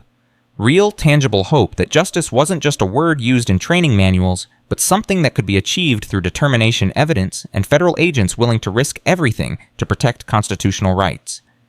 3 months. That's how long until Morrison's trial. 3 months to heal, to prepare to build an airtight case that would send him to federal prison for decades. 3 months of threats, fear, and constant security. But also 3 months of organizing victims, gathering testimony, and preparing to demonstrate that police corruption could be exposed, prosecuted, and eliminated through federal oversight. Maya closed her eyes, her broken ribs aching with every breath, and allowed herself to believe that the pain had been worth it. 3 months passed like years. Maya's wrist healed slowly, the cast eventually replaced by a brace, then finally removed entirely. Her ribs took longer, each breath a reminder of Morrison's violence for weeks. But physical healing was the easy part. The psychological weight of constant threats of knowing dozens of desperate people wanted her dead, that was harder to shake. The trial date arrived on a cold Monday morning in November. Maya stood outside the federal courthouse watching protesters line both sides of the street. Pro-police demonstrators held signs reading "Back the Blue" and "Stop Federal Tyranny." On the other side, civil rights activists carried signs with the names of Morrison's victims and photos of their injuries. "Ready?" Sophia asked, standing beside her in a new suit purchased specifically for this trial. "No, but we're doing it anyway." Maya adjusted her federal credentials on her belt. Today, she testified not as a defendant, but as the lead investigative agent in United States vs. Derek Morrison and 42 co-defendants. 42. The number had grown as more evidence surfaced. Jennifer Park had survived her suicide attempt and was now the prosecution's star witness. 21 additional officers had been charged based on her testimony and recovered files. The conspiracy was even larger than Maya had initially documented. They walked through security surrounded by federal marshals. Inside, the courtroom was packed beyond capacity. Maya saw Mrs. Thompson sitting in the front row of the gallery, holding hands with Marcus Williams on one side and Sarah Jenkins on the other. 17 victims had come to watch despite the fear of facing their abusers again. Morrison sat at the defense table looking gaunt. 3 months in federal detention had stripped away his arrogance. He looked like what he was, a criminal facing consequences for the first time in his career. His attorney, Richard Brennan, whispered urgently in his ear, but Morrison's eyes were fixed on Maya with pure hatred.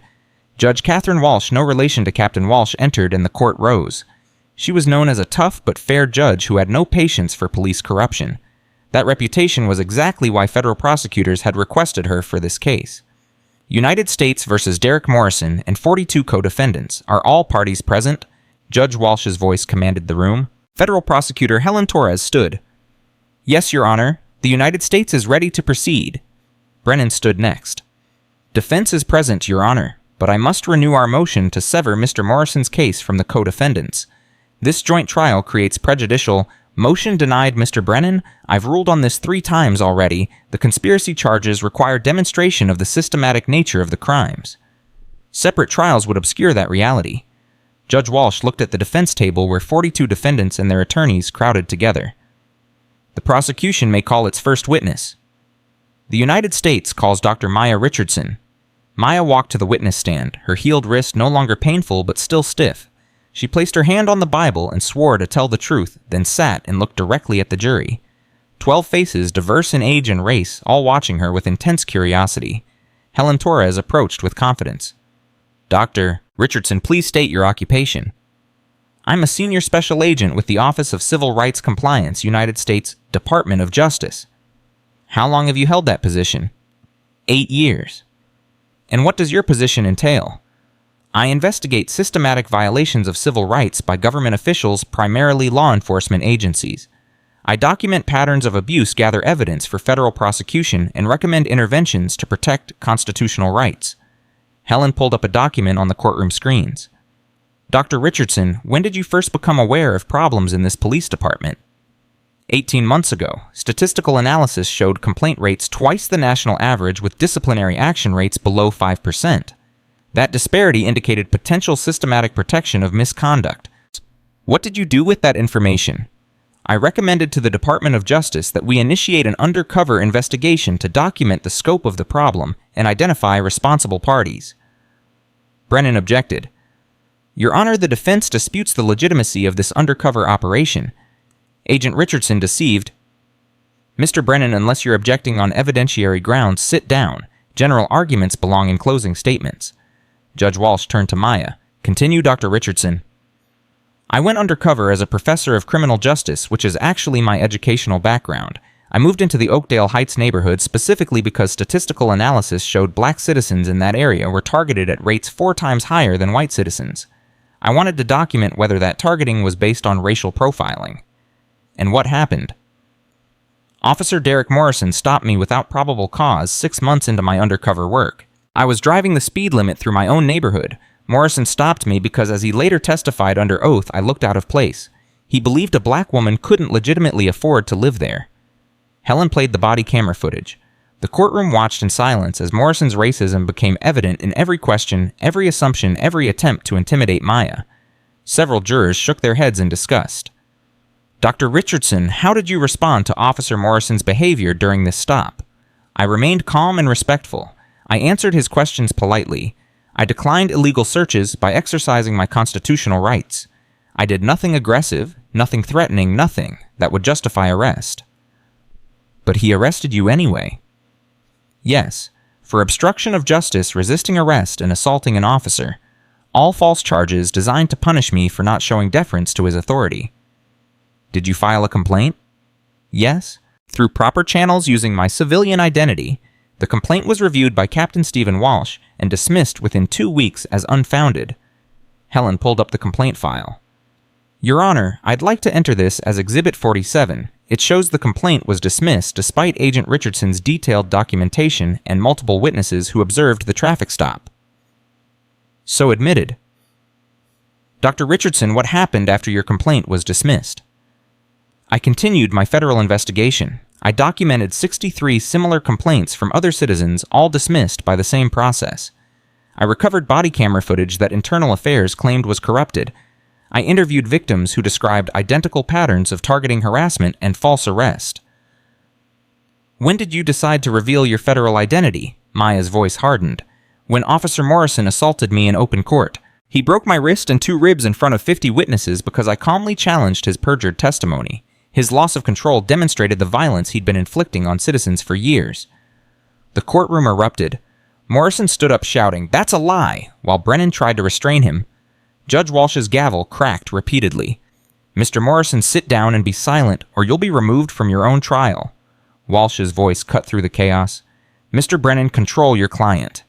Morrison slowly sat, his hands clenched into fists. His face was purple with rage, exactly as it had been when he attacked Maya.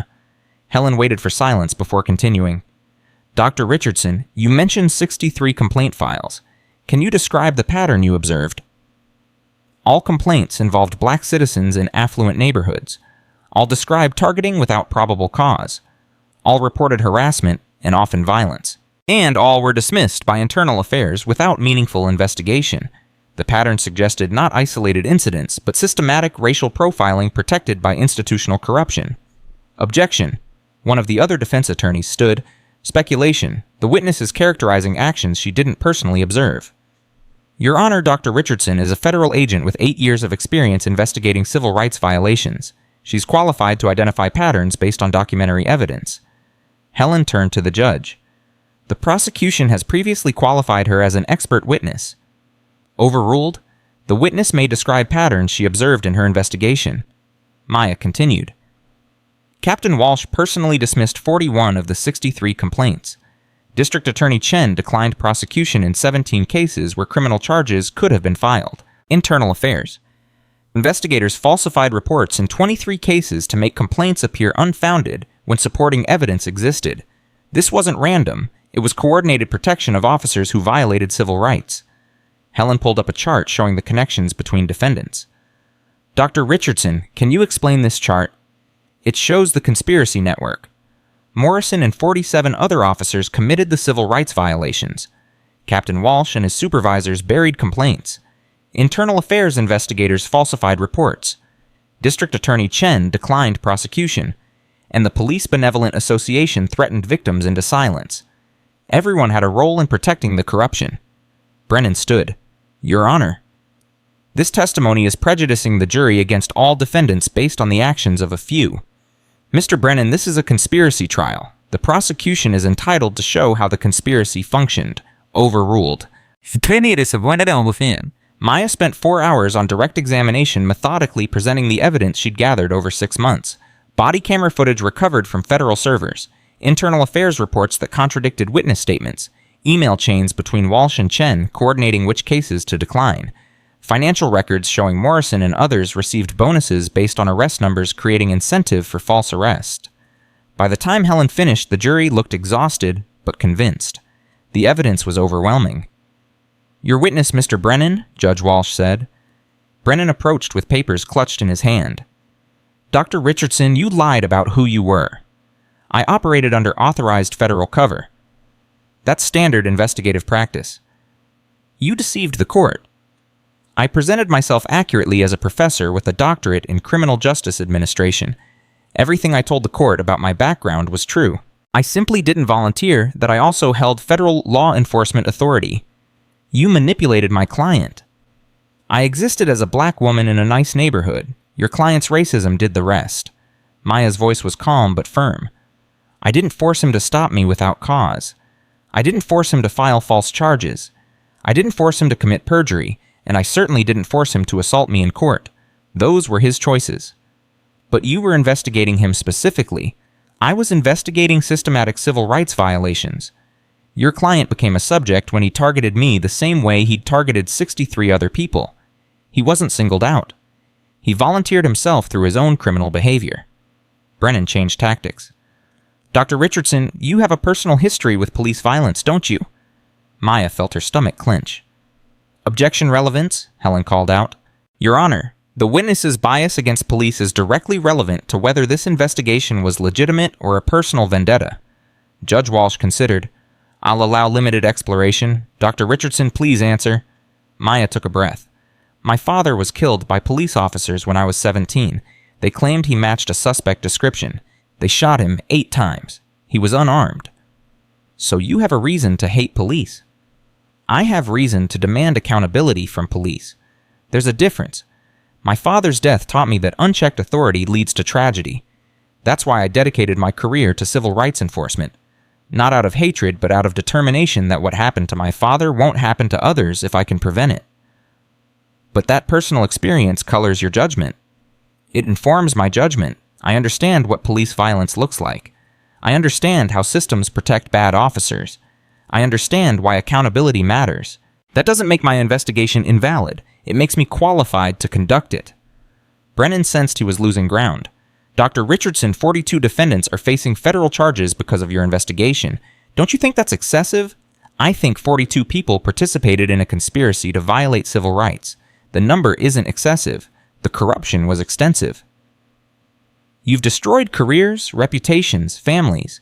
Does that bother you? What bothers me is that those careers were built on violence and lies. What bothers me is that those reputations were undeserved. What bothers me is that families suffered because officers like your client brutalized their loved ones and faced no consequences. Maya's voice rose slightly. Mr. Brennan, your client broke my bones in a courtroom. He's facing consequences for his actions, not for my investigation. If he'd been a good officer, there would be no evidence to find. But he wasn't, and now he faces justice. Brennan had no effective response. He returned to his seat looking defeated. Judge Walsh called for a lunch recess. Maya was escorted to a secure room where Sophia Zara and Director Whitfield were waiting. You were amazing, Zara said, hugging her mother. You didn't let him rattle you at all. He tried the personal angle because the evidence is too strong to attack directly. That's always a good sign for prosecution. Maya accepted a bottle of water from Whitfield. How's the jury reading? Sympathetic to you, hostile to Morrison. 3 jurors were actively glaring at him when you described the assault. That's exactly what we need. Whitfield sat down. Maya, the afternoon session is going to get harder. Brennan's going to call character witnesses for Morrison, people who'll testify he's a good cop, a family man, someone who made one mistake. Let him. The evidence speaks louder than character witnesses. He's also calling Jennifer Park. Maya's head snapped up. Park's our witness. She's cooperating with prosecution. She was cooperating. She changed her mind this morning. Her attorney says she's recanting her confession, claiming federal prosecutors coerced her testimony. Whitfield's expression was grim. She's going to testify that you targeted Morrison, specifically that the investigation was personal, that everything was a setup. That's perjury. She gave sworn statements, which she now claims were given under duress while she was mentally unstable from the suicide attempt. Brennan's arguing her original confession is inadmissible and her current testimony is the truth. Maya felt the floor shifting under her. Park's testimony had been crucial. She'd provided insider details about how complaints were buried, who was involved, how the conspiracy functioned. Without her cooperation, significant parts of the case became harder to prove. How bad is this, Funidam? Potentially very bad. Park has credibility as an insider who worked with Morrison daily. If she convincingly testifies that you set him up, it creates reasonable doubt. Whitfield looked directly at Maya. We need to destroy her credibility on cross-examination. Helen's preparing, but we need ammunition. Anything you know about Park that can explain why she's lying now. Maya's mind raced back through 6 months of investigation. Park had always been Morrison's shadow, backing his stories, supporting his testimony.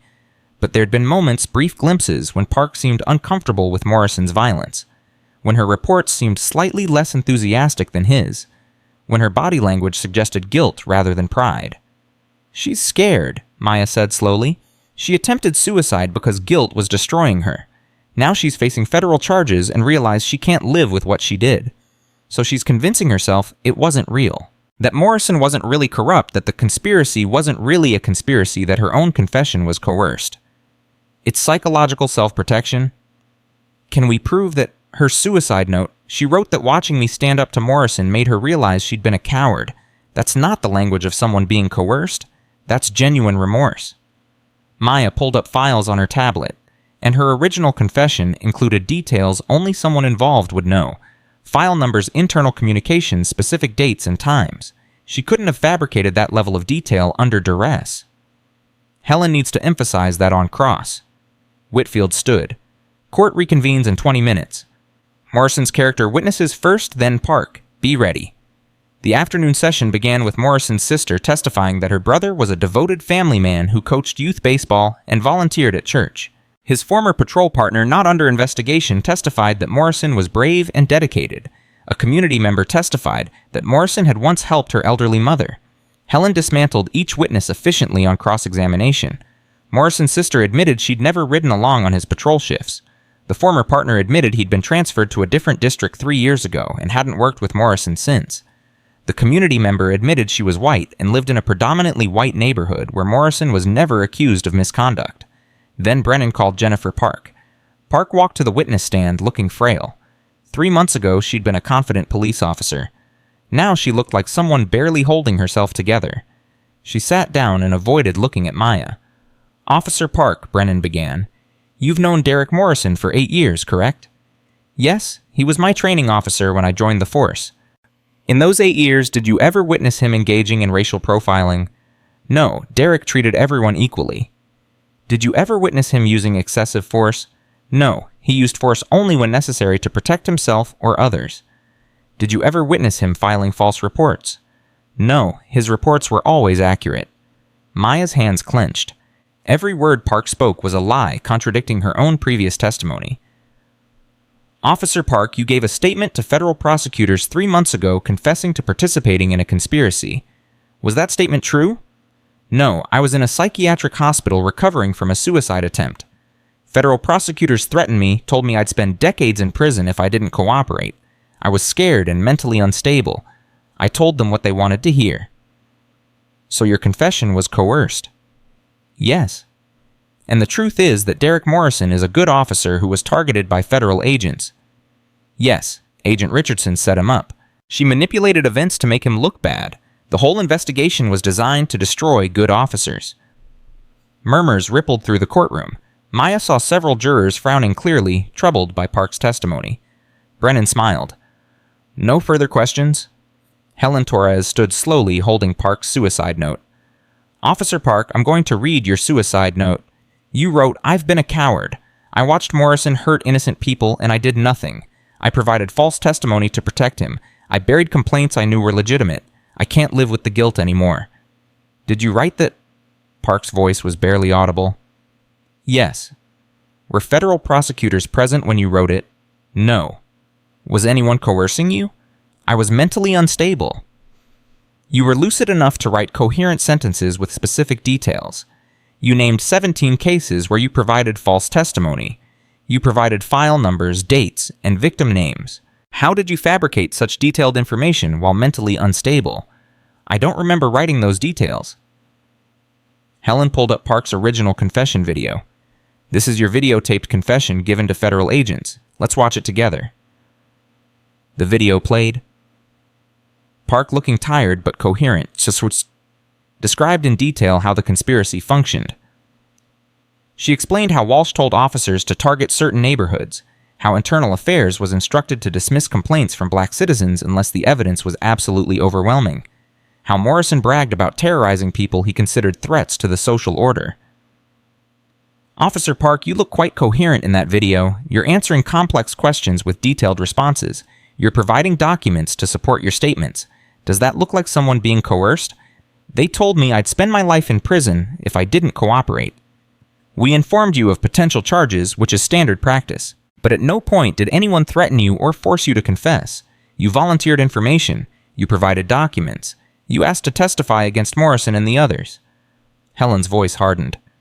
You were telling the truth then. You're lying now. Why? Park broke down crying. Because I can't face what I did. I can't admit I spent 8 years helping Morrison destroy innocent people. I can't live with being that person. The courtroom went completely silent. Park's breakdown was raw, genuine, devastating. So your original confession was true, Helen pressed. Yes, Park sobbed. Everything I said was true. Morrison is guilty. Walsh is guilty. I'm guilty. We all destroyed lives and we knew exactly what we were doing. Judge Walsh called for a recess. Park was escorted out, still crying. Brennan looked shell-shocked. The jury looked convinced. During the break, Morrison confronted Brennan. She just destroyed my defense. Do something. There's nothing to do? She confirmed the prosecution's case. She admitted lying on the stand today. She's their witness now, whether they want her or not. Brennan rubbed his face. Derek, you need to seriously consider a plea deal. No, I'm not admitting to anything. You're going to federal prison. The only question is for how long. A plea gets you 15 years. Trial conviction gets you 30 minimum, possibly life given the severity and scope of the charges. I won't plead guilty to crimes I didn't commit. You did commit them. Everyone knows you committed them. The evidence is overwhelming. Park just confirmed everything in front of the jury. You have no defense left. Morrison's face was purple again. This is all Richardson's fault. If she hadn't stuck her federal nose into local business, if you hadn't been a corrupt racist cop terrorizing innocent citizens, there would be no federal case. You did this to yourself, Derek. Every choice was yours. Now you face the consequences. Maya watched the confrontation from across the room. Morrison was disintegrating, his arrogance finally collapsing under the weight of undeniable evidence.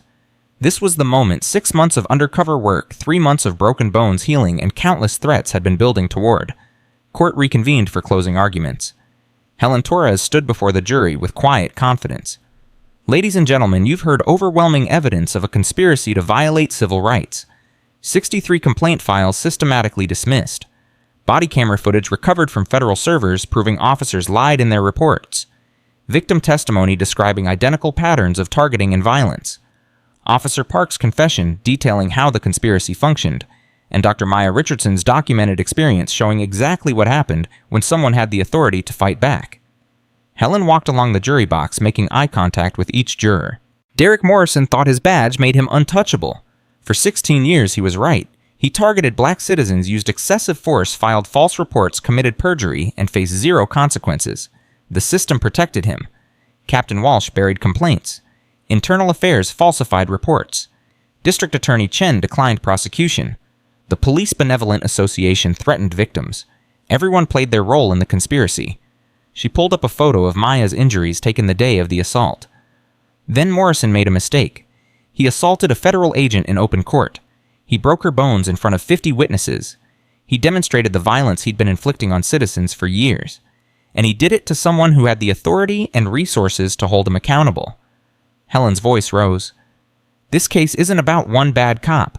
It's about institutional corruption so deep that 42 people participated in protecting that bad cop. It's about a system that valued officer loyalty over constitutional rights. It's about victims who tried to seek justice and were punished for complaining. She returned to the podium. You've seen the evidence, you've heard the testimony, you've watched Officer Park break down admitting the truth of the conspiracy. Now you must decide, are these defendants guilty of systematically violating civil rights? The answer is yes. The evidence proves it beyond any reasonable doubt.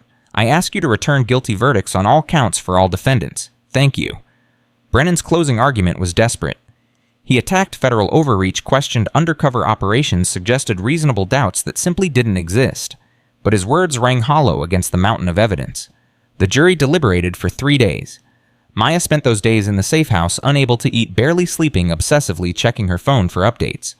Zara stayed close, providing quiet support. Sophia reviewed case files for the civil rights lawsuit that would follow criminal convictions. On the 3rd day, the call came. Jury has reached a verdict. Court convenes in 1 hour. Maya dressed carefully in her federal agent uniform, complete with badge and credentials. She wanted the jury to see her as she truly was, a federal law enforcement officer who'd risked everything to expose corruption. The courtroom was packed beyond capacity. News cameras lined the back wall. Every seat in the gallery was filled. Mrs. Thompson, Marcus Williams, Sarah Jenkins, and 14 other victims sat together in the front row holding hands. Judge Walsh entered. Has the jury reached a verdict? The foreperson stood. We have, Your Honor. On count 1 conspiracy to violate civil rights under color of law, how do you find defendant Derek Morrison? Guilty. The courtroom erupted. Morrison's face went white. His attorney grabbed his arm to keep him from collapsing. On count 2 assault on a federal officer, guilty. Count 3 perjury in federal court, guilty. Count after count, guilty verdicts piled up. Morrison guilty on all 17 counts. Captain Walsh guilty on 14 counts. District Attorney Chen guilty on 11 counts. 42 defendants, hundreds of charges, and the jury found guilt on 93% of them. When the verdicts were finally read, Morrison stood on shaking legs. Your Honor, Sit down, Mr. Morrison. You'll have an opportunity to speak at sentencing. Judge Walsh turned to the jury.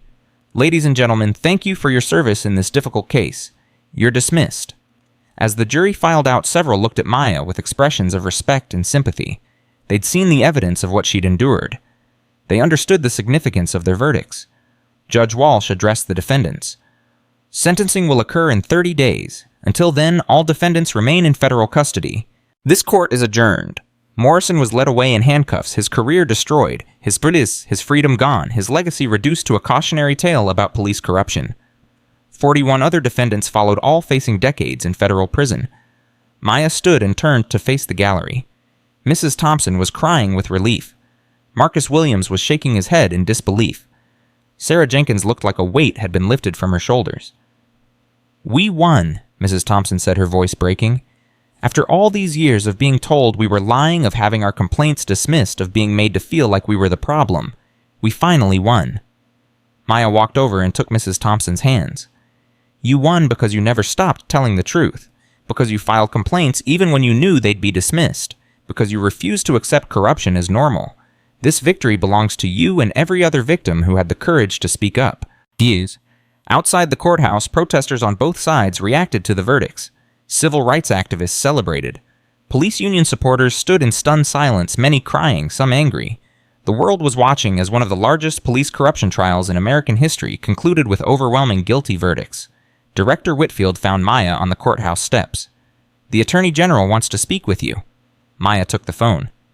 Agent Richardson, this is the Attorney General. What you accomplished here will change how civil rights enforcement works in this country. You've demonstrated that federal oversight of corrupt police departments isn't just theoretical. It's real, it's effective, and it's necessary. Well done. Thank you, sir, but the work isn't finished. Morrison's in prison, but there are officers like him in departments across the country. Which is why I'm promoting you to Director of Special Investigations. You'll lead a task force conducting undercover operations in departments with suspicious complaint patterns. We're expanding the program nationally. Maya felt the weight of it. More investigations, more undercover work, more risk, but also more justice, more accountability, more protection for citizens whose rights were being violated. I accept, sir. 3 months later, sentencing day arrived. Judge Walsh had reviewed victim impact statements, sentencing reports, and recommendations from federal prosecutors. Morrison stood before her no longer the arrogant cop, but a broken man facing consequences. Derek Morrison, you have been convicted of 17 federal felonies. You violated the constitutional rights of citizens you were sworn to protect. You targeted people based on their race. You used your badge as a weapon to terrorize and intimidate. You filed false reports and committed perjury to cover your crimes. And when confronted with a victim who had the authority to fight back, you resorted to violence in a courtroom. Judge Walsh paused, letting her words sink in. I've read statements from 47 of your victims. People who lost jobs, homes, custody of their children because of your false arrests. People who suffered permanent injuries from your violence. People who will carry psychological scars for the rest of their lives because you terrorized them for having the audacity to succeed while black. Morrison's attorney tried to interject, but Walsh silenced him with a look. Mr. Morrison, you destroyed lives for 16 years. You did it deliberately, systematically, and without remorse. Even now, you show no genuine understanding of the harm you caused.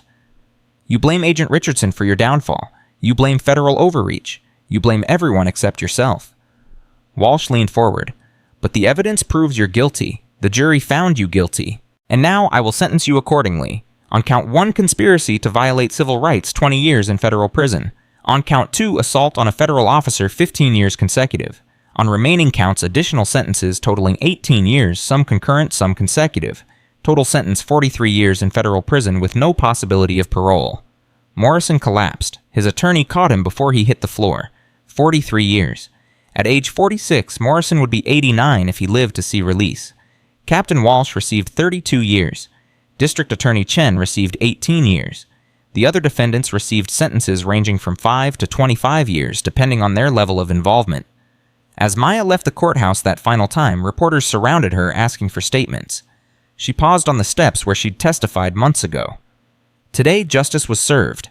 Not just for me, but for every person who was targeted, harassed, brutalized, and dismissed by a system designed to protect corruption rather than punish it.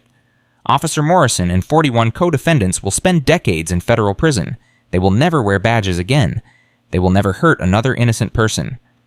A reporter called out, Agent Richardson, do you have a message for police officers watching this? Maya looked directly into the camera.